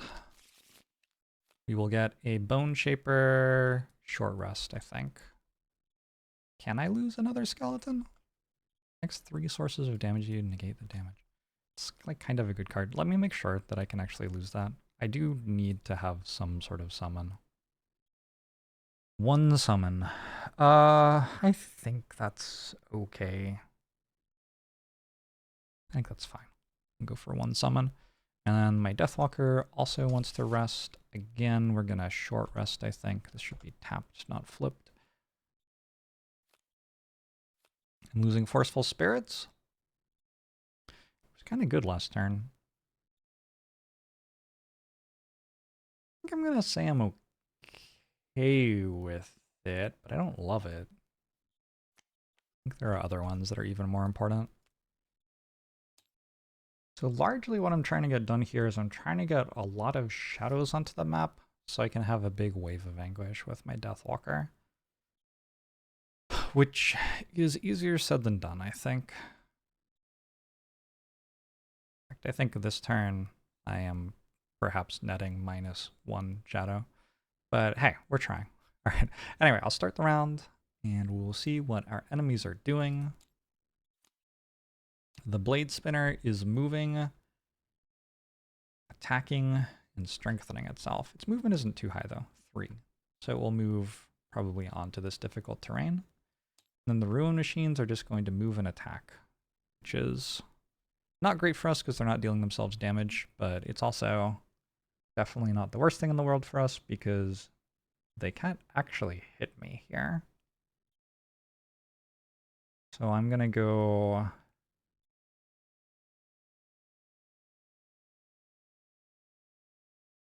My Drifter only gets to make an attack for 1 damage with Deadly Shot. I'm not in range for Draining Arrows and can't reasonably get in range. If I were to go for that, I would just like immediately die. So let's hit, I think, Ruined Machine 2 with Draining Arrows hitting for +1. So that is a hit for 2 at least.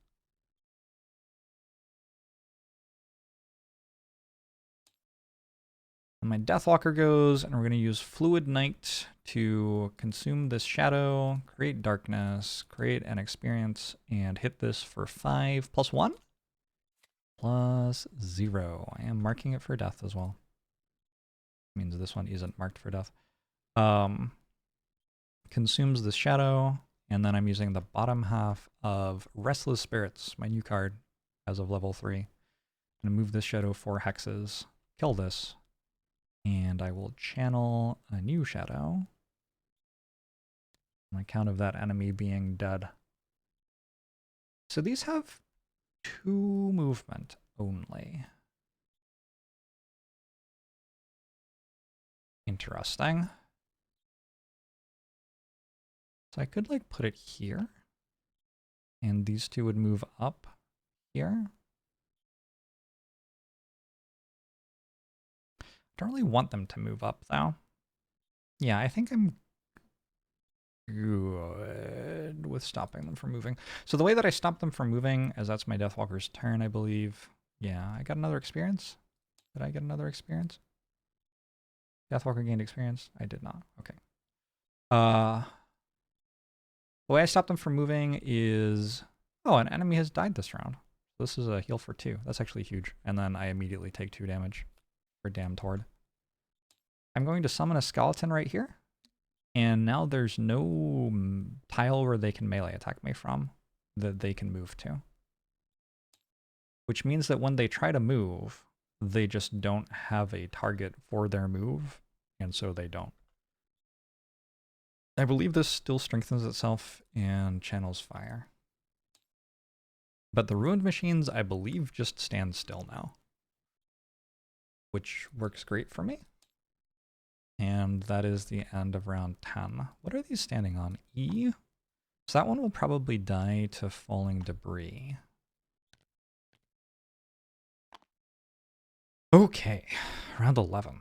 I wonder, like, if there's more enemies on round 12 or not. I don't know. But we'll find out pretty soon, one way or the other.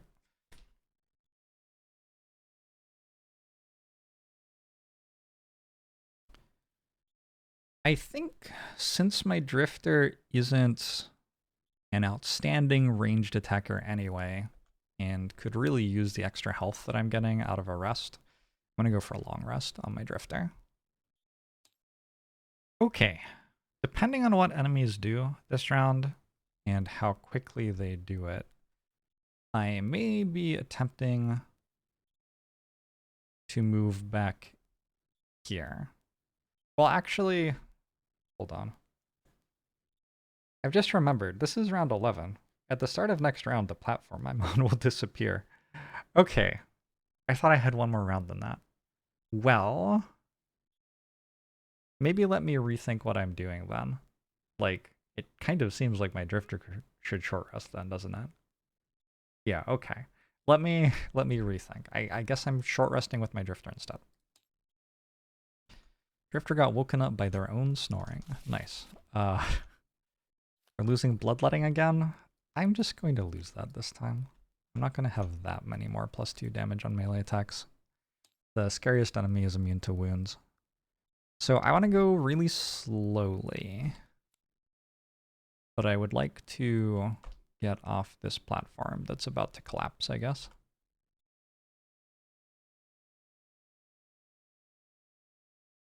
You want to know the weirdest thing here. I have to decide if I would like to basically lose a card to open a chest right now. I think the answer must be yes. I don't have a way to prevent the damage. Trap damage is 6, so I am absolutely losing a card if I do this.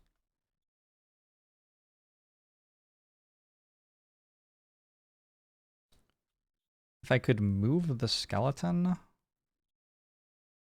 Nope. Yeah. I guess I'm gonna take trap damage to pick up that chest then, which means burning a card. And I guess I'm okay with it. How many enemies there are is going to decide a lot about whether I win this mission or not. How many enemies there are when we start round 12. All right, let's hit start. This is round 11. The ruined machine. They are all moving and then confusing people within range of them. The flaming blade spinner is moving, attacking, and wounding. And it has 3 move. So if I moved 3, I could get to here, and then I'll get muddled by the ruined machines, but they won't deal damage to me. And the blade spinner won't be able to get to me either. It seems to be what my Deathwalker wants to do. My Deathwalker probably actually should have been going slow, not fast there. Oh well. So I will move for 3. It channels dark. Then I could use Wave of Anguish to make like 1 attack for 3 damage. I think instead I'm going to own up to the idea that perhaps I am not successfully completing this combat goal, and I'm just going to make a basic attack with Wave of Anguish. Blah, blah, blah, with Wave of Anguish. So I'm going to actually mark this one for death because my other people can attack it more easily. And I'm going to hit it. Also, it's on the tile that's about to supposedly explode. Oh no. How far do they move? Oh, my skeleton can't get there anymore. Do I have to move here? I could move here. The ruined machine reaches me. Sorry, the flaming blade spinner reaches me if I do that. It feels like a lot to give up, doesn't it?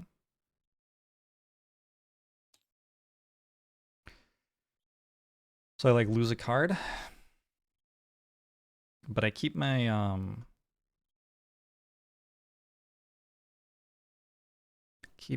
skeleton alive.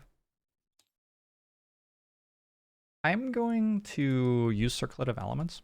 I'm going to move here. I'm going to use Circlet of Elements to consume this fire and make earth instead. And yeah, then we're going to let the enemies go. So the ruined machines. Does this even work? This moves here. This doesn't even work because it just moves into me. Okay. Never mind. I just can't keep the skeleton alive, I guess. Alright, never mind. I won't use the circlet then. What's the point?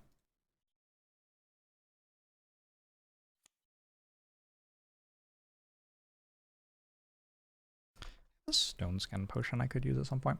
Okay, the ruined machines are all moving and confusing things within 2 range. So, confused, confused, and confused. The blade spinner wants to, I guess, move up here. Try to get to that tile because that's the best one it can attack from. My bone shaper, my skeleton's going to move to there. Is that right? Because the closest tile it can attack from is there, and this is closer to it. 1, 2, 3. It's not closer to it. Okay, never mind. My skeleton's going to stand still. And my bone shaper. What's my drifter doing? Moving and attacking for 4 damage. And my bone shaper has 3 health. Oh, if I summon with Bone Dagger, though, it just doesn't even do anything. Alright. I will move here and open the chest. I'm losing a curse in the enemy deck. I will add a curse with Eternal Torment. I guess first, actually, I should open the chest, because maybe it's an item that actually changes my turn. Who knows? Who knows what this treasure is? It is. Gain 3 loot cards. Oh, well. Better than nothing, but maybe not the most important thing at this time. Alright, and my drifter has to get off the elevator that's about to explode. I heal 2 when I move with Vile Assault, and then I am attacking with disadvantage against this machine. Gives me an experience. -1 or -1. I guess I'll hit it for -1. 1, 2, 3. And I will move back the token on Crushing Weight again immediately. So that is the end of round 11. I'm going to select my cards for the start of round 12, and then we will read what happens. And depending on what happens, like, I may win the scenario or I might not. I don't know. These scenarios where they just attack you feel like they're really hard on +2 difficulty. That has been my experience of it, because I don't have as much ability to set up. So it wouldn't surprise me that much if it's like another 4 enemies and I die. But maybe this is winnable. Anyway, we'll see. I've just realized if I play 2 cards with Bone Shaper, I die. I mean, I don't die, but I don't have a card at that point to lose to block the trap damage. So I'm going to unsummon my skeleton and do a short rest. Just get 5 cards in hand right now. And that way at least I can lose one of these cards to block the trap damage. Alright everybody, start around 12. It is time to find out how bad this is. At the start of round 12, I am meant to read 39.1, which says, as if one blade spinner wasn't enough, another wave lands to join the fight. Within seconds, they unfold their blades and move forward, adding to the whirring vortex of steel. Place 1 debris in D. Any figure occupying D suffers trap damage and is placed in the closest hex. Is debris? Oh, debris is impassable, not difficult. Okay. I don't think that actually changes anything, though. D is here. It said suffers trap damage?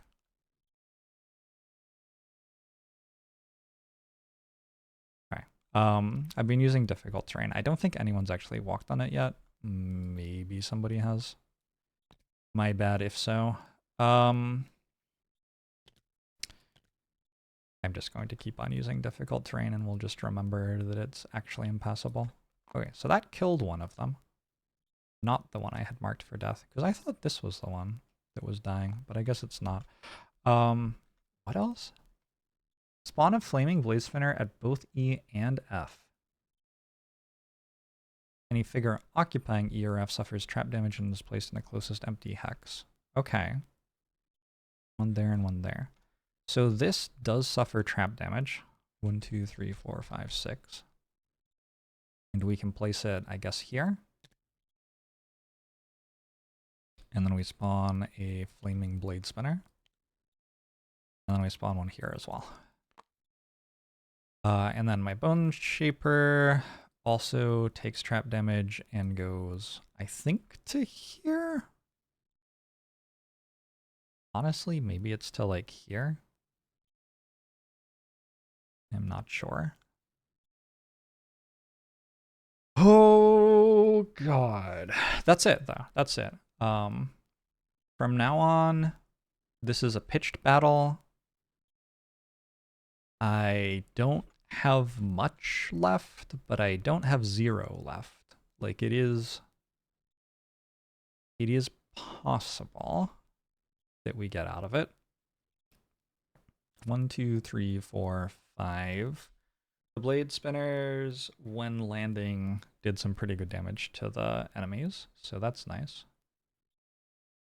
I have already selected my cards for the round, because I had to. I'm going to press start round, and we're going to see what they do. This feels like it is relevant. Moves to all enemies within 2 range suffer 1 damage. Well, that's not that bad. The ruined machines want to attack, but they don't move. All enemies. Okay. So the ruined machines aren't moving. How does my Deathwalker get out? That's impassable. That's an enemy. That's an enemy.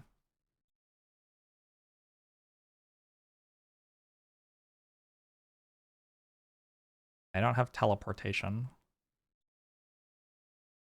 It feels quite difficult. Well.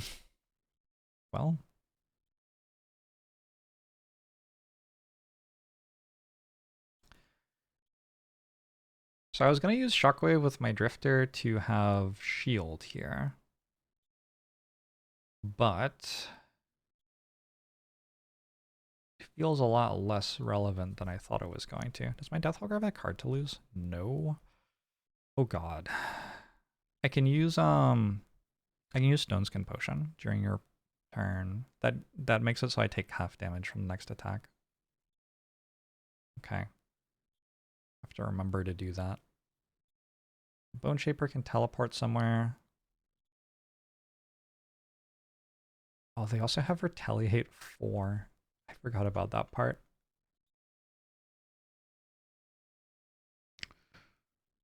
Because I was going to use Draining Arrows with my Drifter, but getting hit for 4 for shooting that seems pretty bad. So I think maybe what I'm going to do is melee attack this with my drifter instead, with the top half of Shockwave. Gives me an experience. I am confused. I have to roll again. Oh my god. Oh no. Really? Let me just read and make sure that what I just did was correct. What happened there is I'm at disadvantage, right? So when I draw the rolling card, I should draw again. And then I believe with disadvantage, how it works is that you don't get the rolling card and you have to take the worst of these two. But it's possible that what disadvantage actually does is when I draw the rolling card, it doesn't roll, and I just draw these two cards and then choose the worst one of those two. So let me check the rulebook. Okay, so with disadvantage, how it works is... Oh wow, this is not intuitive. I don't get the rolling modifiers no matter what I use. I have to use the worst of these two. So I crit missed. I can use winged shoes to get out of here though. And I guess that's what I am going to do. Because I don't really want to let this hit me for 1 billion. I'm going to use winged shoes. I'm going to move 3. And because I'm next to this, I get to move the token back on crushing weight. If that's even what I want to do, I think maybe I move it back on relentless actually at this point, because I don't want to attack them with melee attacks. They have retaliate 4 or whatever. Is it 4? It is 4. Good grief. Yeah. So we want to like spread out and not melee attack these. And that is how we try to win from here. How's my Deathwalker doing? Kind of hard for my turn to be worse than that one. I'm using Strength of the Abyss. I'm going to attack this for 1. Oh, interesting. This shadow was on this tile, but I guess it's gone now. Yeah. So it's an attack for 2 with disadvantage. +1. Awkward disadvantage. I would have had 2 crits this turn if I didn't have disadvantage. I can't use Shadow Step because I'm stuck. And I'm gonna gain... I don't actually know what this is called. Ward. Okay, yeah, that makes sense. That is what it feels like it would be called, isn't it? We're just gonna reduce incoming damage by half the next time I take a damage. With my Bone Shaper. I could just hit this really hard. Problem is it isn't hard enough, is it? With advantage? I could also teleport. I could swap my Deathwalker and my Drifter, for example. That's something I should have thought about earlier in the turn than now. The only things I'm allowed to teleport are my... Oh, you can also teleport enemies.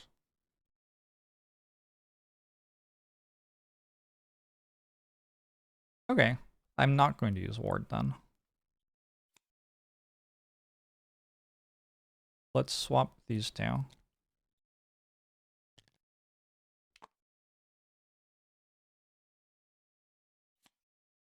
then I'll use a Renewing Potion to get those back, I guess. Oh my god. Oh, wow. Is that 2?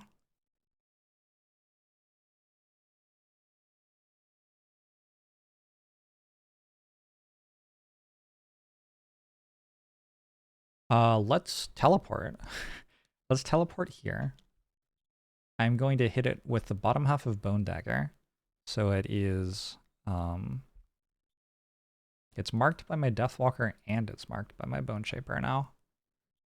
And the enemy's got a curse. And then I'm going to use the top half of Fell Remedy to make a melee attack, and I'm going to give it advantage. +1 works. Ooh, I think I can choose to heal myself in +0, actually, because I have advantage. I have just been reading about this, so it should be open to the right page already. The first draw with advantage or disadvantage is not a rolling modifier, but the second draw is the rolling icon, and the second modifier is still ignored. Okay, but I can choose which of these two I want. So I can take a +0 that heals me for 1 instead of a +1. And I mean, why would I not, given that it kills anyway? Oh my god, the thing isn't in my discard pile. I thought it was, but I rested. That's upsetting. Oh well, I did kill the thing. I don't get my skeleton, which does feel pretty bad, but I did kill the thing.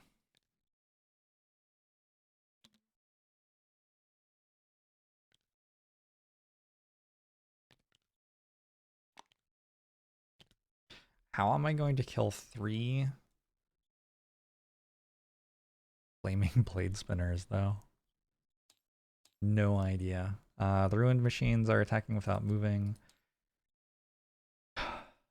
Okay. All enemies in 2 range suffer 1 damage. So this one hits here, here. This one hits here, here. And this one hits here. None of them move because they're already in melee with one of my people. I have to kill all of those or I lose. Good luck. My Deathwalker does have to rest. I'm at 1 health. I do have 6 cards still. I guess it's not really a reasonable option to... Hold on. When this died, there should have been a shadow. It's not really a reasonable option to be long resting right now, I don't think. So we'd better short rest. Who's Restless Spirits? I think that just has to happen. I mean, I'm on 1, right? So... Okay, one of these cards should let me teleport away. Fluid Knight lets me teleport away.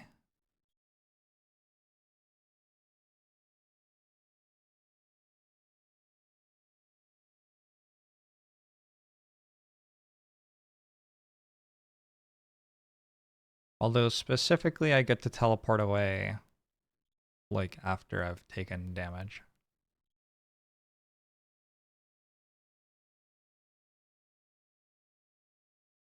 There are only 2 shadows on the map, so Wave of Anguish is not really paying off. I'm very much cornered by 2 spinning blade things.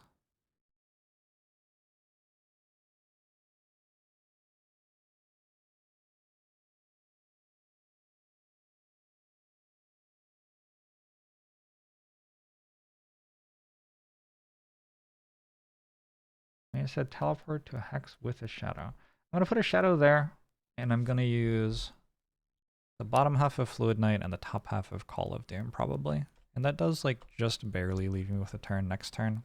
I have to work out how each of my characters deals 15 damage, kind of, which is... It feels like a lot of damage. And I have to hope that this just, like, explodes on its own. Okay. Hopefully the enemies just kind of punt and give me the win. We're at 2. Oh god. What do we got? If a move ability was performed, it suffers 1 damage, then it attacks. The blade spinners, they move and attack. Oh, I don't love that. I have... Oh, they move 2 less than usual, though. So if I can get more than 1 tile away from them with everybody, they won't actually do anything. What order do they move in? This one, then this one, then this one. That's unfortunate, because that means if this one... Sorry. If this one hits me, and then I teleport to there, this one still gets to hit me next.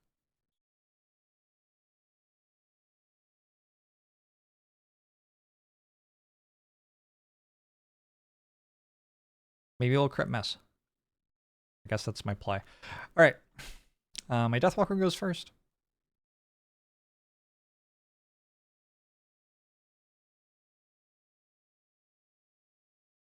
Another option, I suppose, is we just like hit it for 5 and accept that we're losing a card. Instead of trying to do this thing where we're like teleporting away and everything. Am I not losing 2 cards there though? I think I'm losing 2 cards. Okay, that seems pretty bad. So yeah, bottom half of Fluid Knight goes in play. When we suffer damage, we can teleport to this shadow instead. And then I'm going to use Call of Doom to make an attack for 1 against that from this tile. I don't have Dark. It's just an attack for 1. Oh, I crit. Well, take 2. I'm drawing all the crits right now. So this will go, then this will go, and won't have anything to attack, and then this will go. Alright. My Drifter. Drifter has to get away from that. Sorry, this goes first and attacks you. Okay, so my Drifter could stand here if I wanted. Look at my Bone Shaper. This is moving before my Bone Shaper gets a move, and it's moving enough to hit my Bone Shaper. So I want to put my Drifter in between the two of them. And then I have a choice about... Oh, I've moved... I see. I've moved 3, so I can't use Deadly Shot. I have to use Dual Bow. I do have a choice about who I'm attacking. This is going to go to 3 when it moves and attacks me.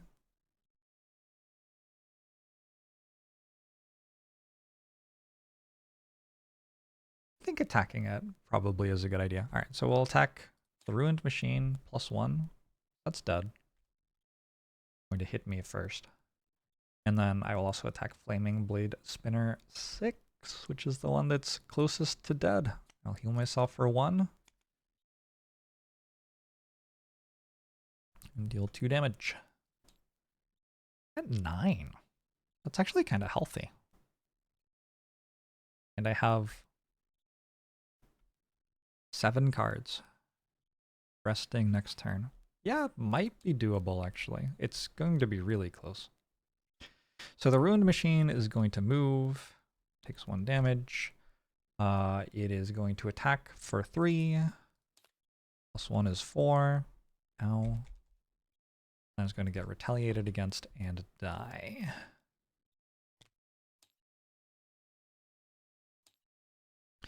Bone Shaper's move. I want to put 2 curses in the enemy deck.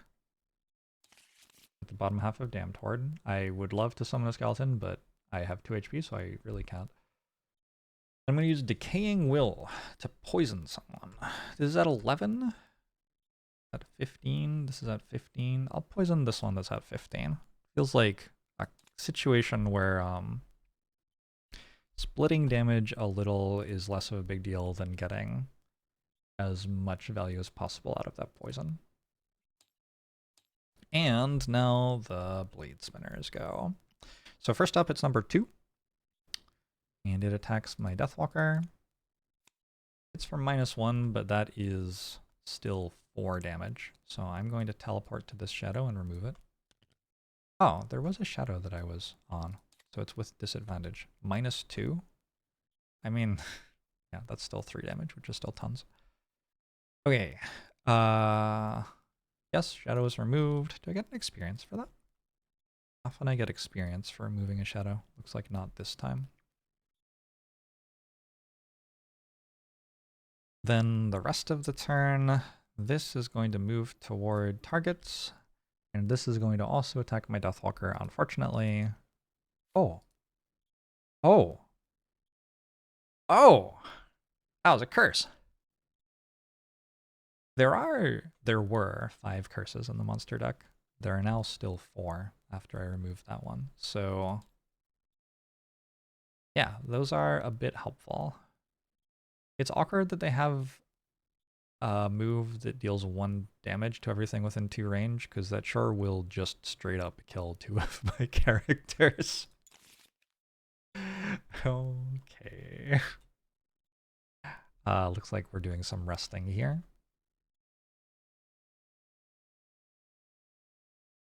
I am once again wondering if I can get away with a long rest. I have Fortitude in and it heals me for like 8. I'm gonna long rest with my Drifter. We go for it. I wanted to earlier, but because the platform was disappearing, I really couldn't. But at the moment, I kind of can. Short rest with my Bone Shaper. We lose Decaying Will. What are the other ones?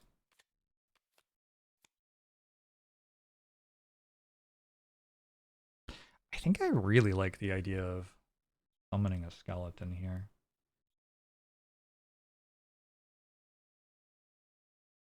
Which means my turn would be Fell Remedy Damned Horde. I have to move, though. I should play Fell Remedy this turn, though. For sure. It's a heal for 4. It's like a pretty big deal. I did like the idea of poisoning. Do I have other ways to poison? Okay, I don't think I can reroll it. I think Fell Remedy is too good.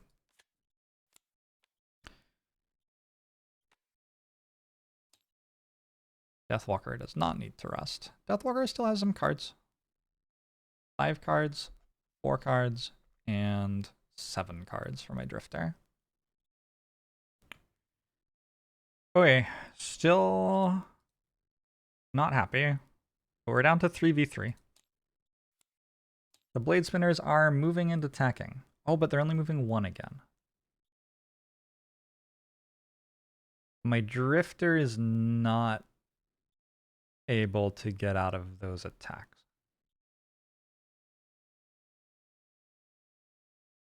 Uh-oh.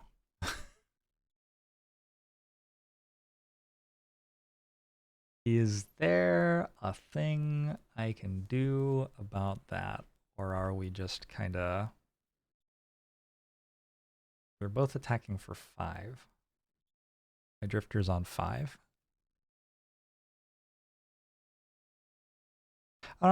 Wait. Yes, this channels fire and attacks for +1. Well... Okay, I can teleport my drift... No, I'm not making a summon. I can swap my Drifter and my Deathwalker on my Bone Shaper's turn, but then my Deathwalker's just getting killed. What else do we have? We have a teleport, we have... When did I use Boots of Transference? Oh. Oh. I made a mistake. It should be like, this. I thought Boots of Transference were the ones that swapped characters. Yeah, there haven't been any traps on the map yet, so I must have done that wrong. So I believe my Bone Shaper can teleport, but can't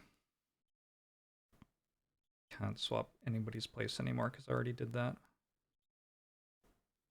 Even right? I don't even remember doing that. I'm confused, I guess.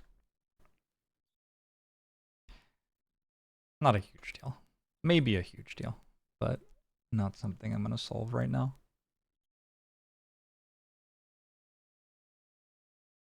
If I lost my Deathwalker, would that be better? There's no way to make one of them attack one character and the other attack the other character.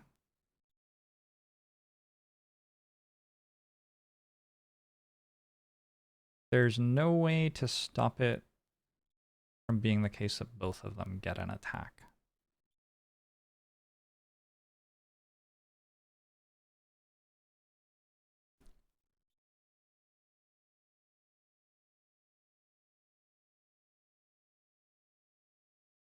My Deathwalker's in a weird spot because I just don't have many ranged attacks left, it feels like. I guess that's a ranged attack. This is kind of a ranged attack. But that isn't... Yeah, I kind of have 1 ranged attack per rest.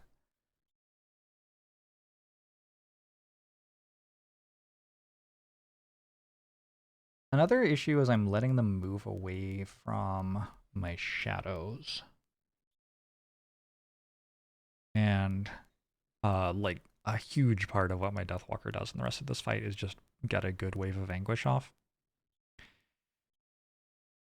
A good Wave of Anguish can deal like 9 damage, and if I need each of my characters to deal 15 damage, that is, you know, a good chunk of that done. It's just I need to not die this turn, and I'd like my Drifter not to die. And if they both attack my Drifter and both roll +0 or better, I lose 3 cards. Which feels intolerably bad. I guess I can heal my Drifter. Maybe that's just it. Maybe I just heal my Drifter.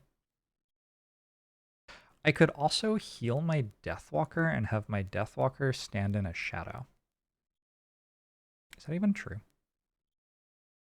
That might not actually be true with where my shadows are. I would have to use the bottom half of Shadow Stop and place a shadow where I moved, which maybe isn't a misappropriation of resources, really. Maybe that's just what I meant to be doing. Oh, and I have Stone Skin Potion. Okay. I'm gonna give myself this. I'm going to burn Shadow Stop to move.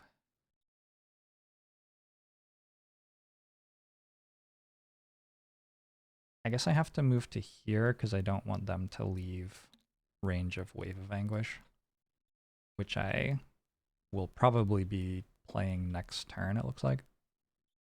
This one's poisoned too. That should kill one of them.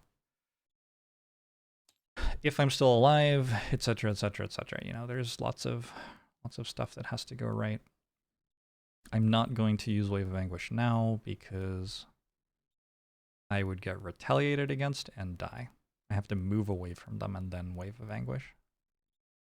Okay, Bone Shaper goes. I believe I'm walking away. I believe I'm using Foul Remedy on my Deathwalker. 1, 2, 3, 4. Pretty straightforward turn. And then the Blade Spinners go. Ooh, I get a loot. Another Rock Root. Great. So, Blade Spinner 2 goes first. This is the one that's poisoned. It's immune to wounds. Huh. It is attacking for 5, but with disadvantage. Okay. Does this round up or down? Can I think I still have the page open? No, not anymore.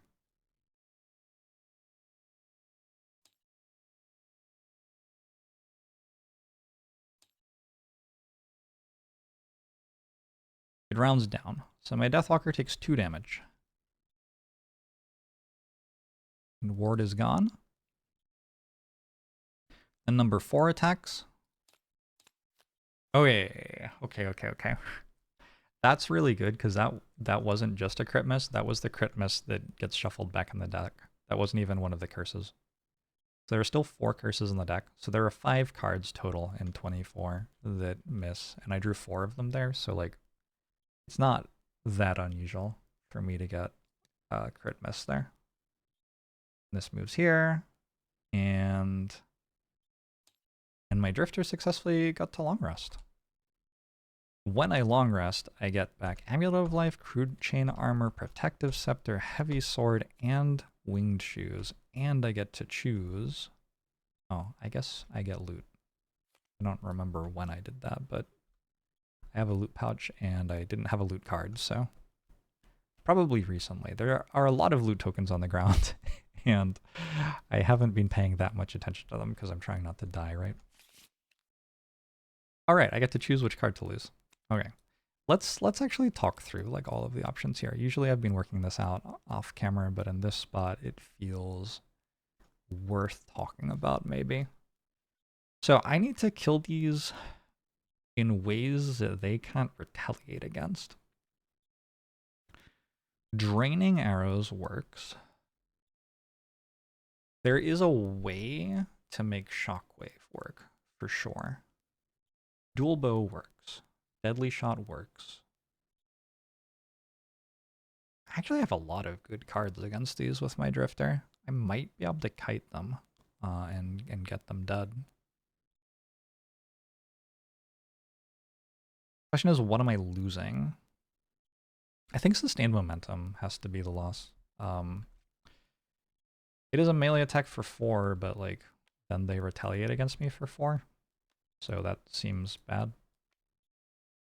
Yeah, that's the entirety of my chain of thought, really. That's the end of the round. That's the end of the round.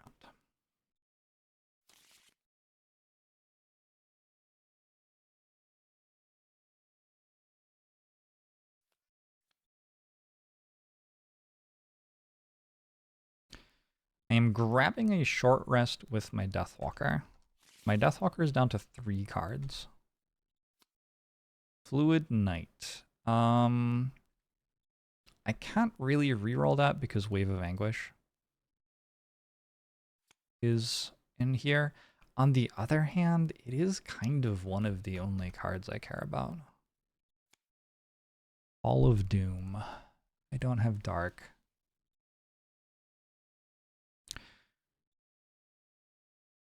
So with Fluid Knight, I can use my shadows to attack for 10. Which is kind of how much output I need. But there's a 50% chance that I lose Wave of Anguish. Just trying to like plot out these turns.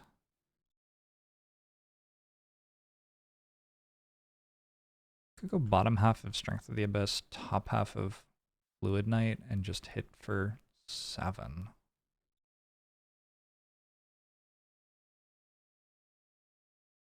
$13. The thing is, I don't want to use Wave of Anguish this turn. I want to use it next turn after surviving this turn somehow. The question is, how do I survive this turn? I have to survive this turn without losing a card, despite the fact that I'm at 3 and right in their faces. I could just cash in Wave of Anguish. That way, my Deathwalker's done. But I don't have to worry about surviving this turn without burning cards. Like, I guarantee for myself that I get to use Wave of Anguish at all.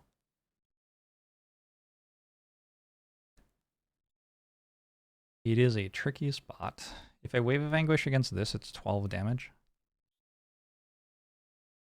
Plus a little bit, actually, because my deck is, on average, hitting for more than +0 at this point.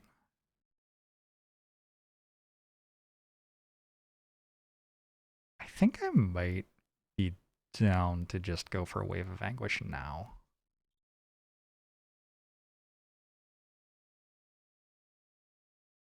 And that way I can actually tank a little bit, because I can lose 1 card this turn as well. Okay, let's lose this. Let's just go for Wave of Anguish now. It's the less optimistic play. It should be good. I have a loot pouch here from my move last turn. I think I got the rock root, and yeah, I think that that's erroneous. I just forgot to delete it. Anyway, yeah, this is really, really, really close. We will see how round 15 goes. Okay, round 15. Only brawling all of the time. This is still really close. I don't know if we win or not. What are they doing? They are moving. They are attacking.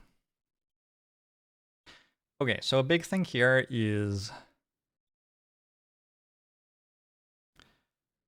I have to move away from them because they can attack lots of targets. When I move away from them, I think my Deathwalker may die before getting to Wave of Anguish. And that isn't happy. Can't I swap? Can I really not swap? I'm not sure I believe that. When have I swapped a second time? I remember the first time.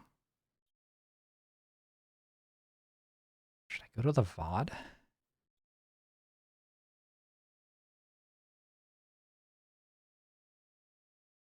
I'm like tempted to go to the VOD because swapping here is a big deal. Kind of like on the scale of winning or losing the entire mission. I can't Protective Scepter. Can Protective Scepter my Deathwalker who is getting attacked for 3s and they have disadvantage. And I can burn 1 card, but then I'm done. So I need like one of them to be a -1, one of them to be a crit miss. This isn't that far-fetched, though. Like, that actually can happen.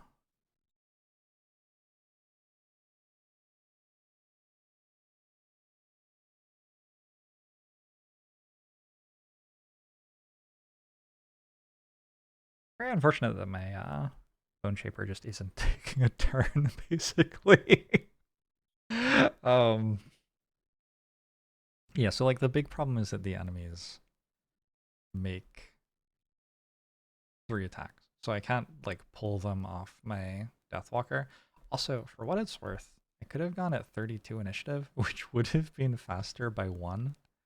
And I decided not to so that I would be able to get 1 more damage out of Strength of the Abyss. And I guess maybe that was wrong.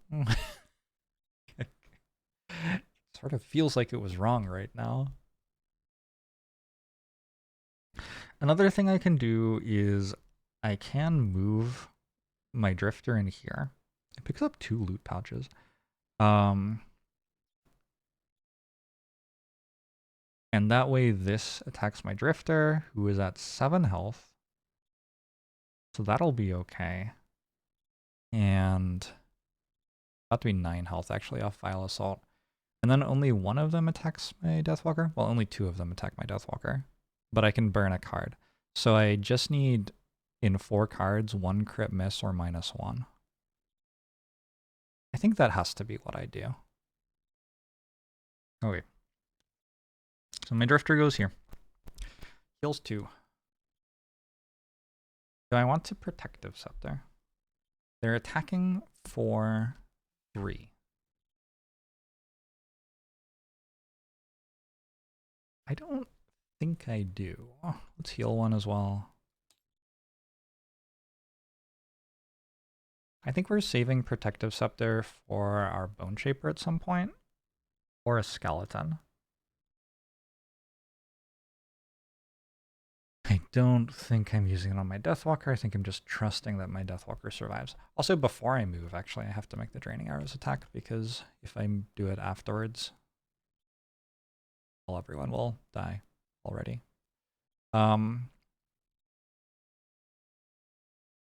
Drifter at that point would get retaliated against for like 8.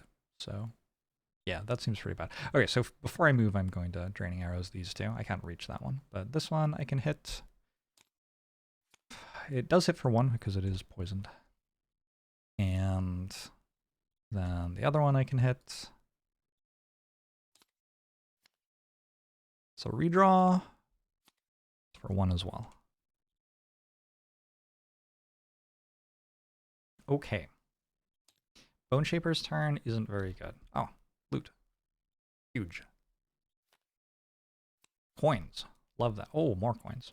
Actually, I think I just picked up 12 gold because now that I'm at scenario level 4, well, okay, this says gold conversion 4, but actually I'm doing gold conversion 3 because I'm doing gold conversion as if it's scenario level 2. So yeah, that is 12 gold. Pretty cool. Sorry, I'm doing a worse job of presenting this because I am deeply invested in whether I die or not. If I want to summon a skeleton, I can, but it costs me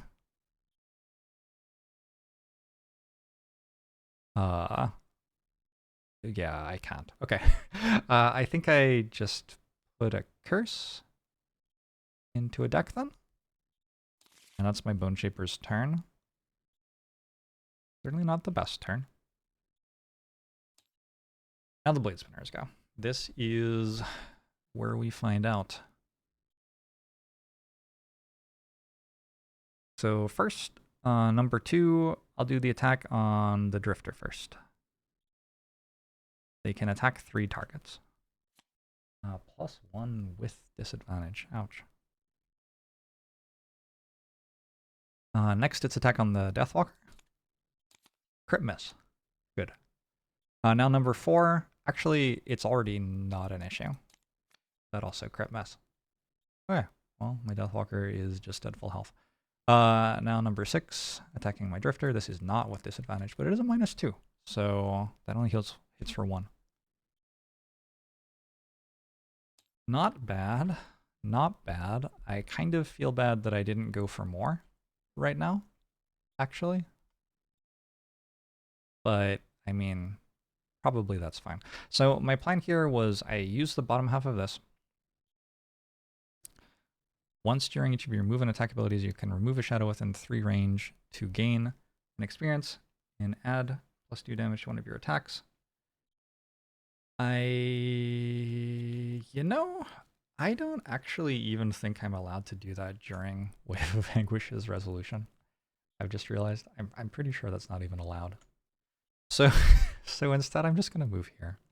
I just did an awful lot of stuff, and I'm remembering I looked up whether I could remove shadows that were being used to make attacks out of, and I'm pretty sure that I just can't. So yeah, instead we will move, we'll pick up a loot, and we still get Wave of Anguish to attack this. We have 3 shadows here. Shadow number 1, crits. That hits for 8. We're doing the top shadows first. 1, 2, 3, 4, 5, 6, 7, 8. Shadow number 2 hits for 1. Okay, that places another shadow. But, like, it's not like I get to attack with this shadow now. I wonder if I was allowed to remove that shadow. You know, I'm not sure.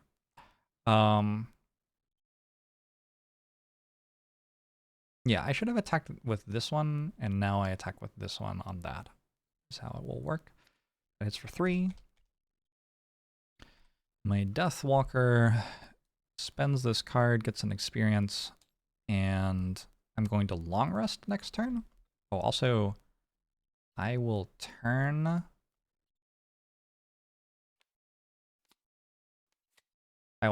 their fire into dark.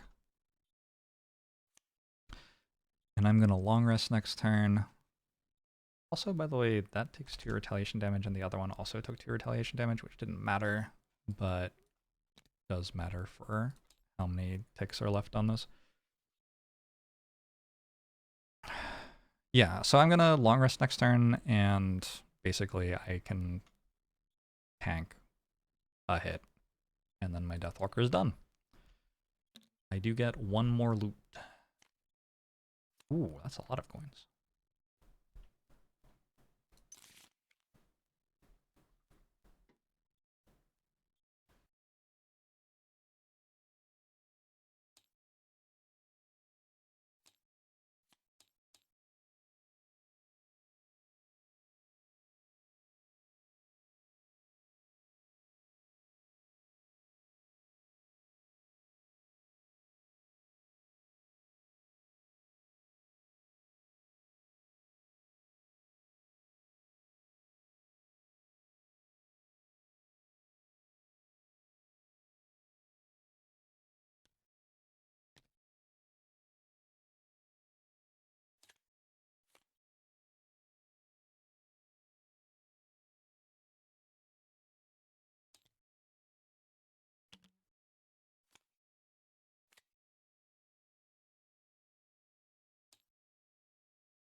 Okay. I muted my microphone for a bit there, so I will have to re-record. Hopefully it's okay. Just fix it in post. It's a nice thing about recording. Also kind of a pain, like extra work. But what have we to do about it other than move on with life? I haven't seen these move more than 3 in a turn, I don't think. At least I haven't seen them move more than 3 in a turn and attack. That seems like it would be really strong on something that had 3 targets, right? So I think if my Drifter stands here for a turn, I'm safe. And I don't have any cards left anyway. So I think I might just take another long rest. What else is there? I could short rest and then like go really slow. I've used chain armor if I'm gonna long rest again.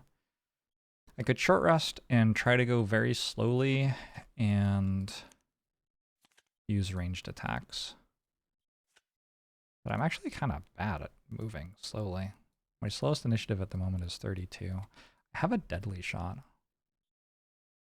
Okay, that's enough of a reason, I think, to short rest. Get a deadly shot off. Why? Why? That's just kind of cruel.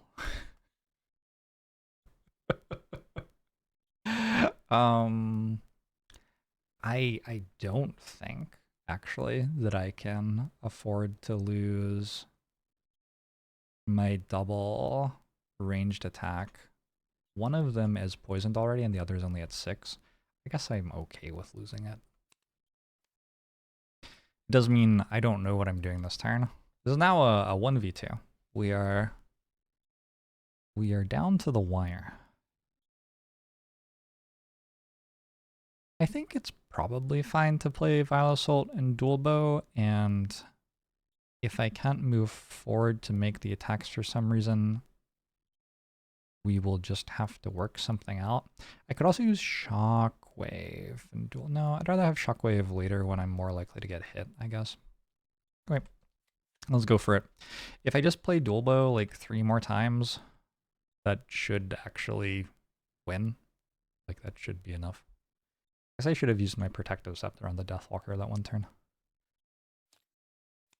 What do they got? They're moving +2. And then they're hitting for 1 less than regular attack. So, I mean, that's angry. They are also... I just said I didn't think I'd seen them do something like this. That's a move for 5. 1, 2, 3, 4, 5. So there's actually no way to run from these. I just have to take the damage, I believe. Which, on the bright side, means it's not a problem to move forward, I guess. I'll move forward, I will heal for 2 with Vile Assault, and then I will attack with Dual Bow. We'll go against this one first. +0. And then against this one, +2, and it's poisoned, so that's a hit for 5. Okay, that feels useful. Nothing else to do to prepare. We just let them move. So first, number 4 goes. And it comes in. It has advantage. It hits for 3. And, I will... Yeah, there's no reason, I don't think, not to block that with chain armor. And then the next one also has advantage. It's for 4. The advantage on those. Both of them would have missed if they hadn't had advantage. The first one takes 2 retaliate. The second one does not. I feel like there's a pretty good chance I can kill these now, though. So actually, if I play top half of Vile Assault right now, if I don't draw -1s, I win. I have retaliate 4. How many cards do I have total? I'm gonna try kiting for 1 turn, I guess, and then we'll go for it. I want draining arrows or fortitude. Fortitude seems really good.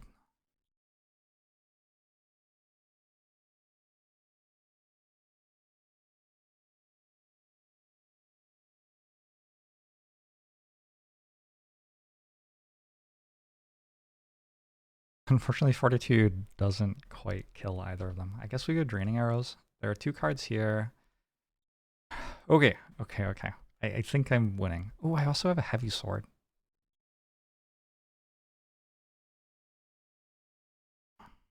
But I want to keep 2 of them alive because next turn I can attack 2 of them anyway. Okay, so killing 1 of them doesn't actually do that much right now. What are they doing? They're doing the same thing.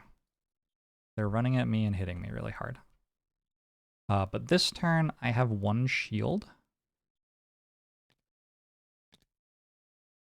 And I also get to give them disadvantage. So let's hit this one first. A crit. That's not the poisoned one, so it's just for 2. And then this one, -1. So that one gets hit for 1. That one was the one that was poisoned. Okay, I have 1 card I can lose. And yeah. Let's do it. This one comes here with disadvantage. Crit miss. This one comes here with disadvantage. Crit miss. Yes. Yes, I'm into it. I'm going to keep kiting them. So very important that I don't lose. Okay, I can lose that one. Very important that I don't lose my 2 ranged attacks here. We want probably just dual bow and Vile Assault. Vile Assault to move and heal. Okay, start. They're doing the same thing again. Oh, wait, they strengthen themselves when they do that. Was there a turn where they didn't have it? Yes, because they reshuffled last turn. Okay, last turn they didn't. Oh, yeah. Last turn they moved 2 and attacked. Yeah. The move 2 and attack doesn't strengthen them. Okay, good. Fine. They're no longer confused. I get a turn first. I get to move back. I heal myself for 2. I attack 2 of them for 2. So this one first. That is dead. Why didn't I loot? What? Was I not there? I was definitely there. Strange. And then this one. Heal myself for 1 and -1. So it takes 2. But I think I have now like confidently reached a point where I won. A wild mission. It hits me for 3, it strengthens itself. And we go next turn. And next turn I will use these ones. And they're doing the short move and attack me for lots. So against this one I can actually even just walk away. I'm going to walk here. So now they can't hit me. And then I'll use the top half of Fortitude. I will move this forward 1 slot to have it be ranged attack. And it's an attack for 3, plus poison, plus 1. Oh. What a mission. What a mission. What a mission. Wow. Wow. Okay.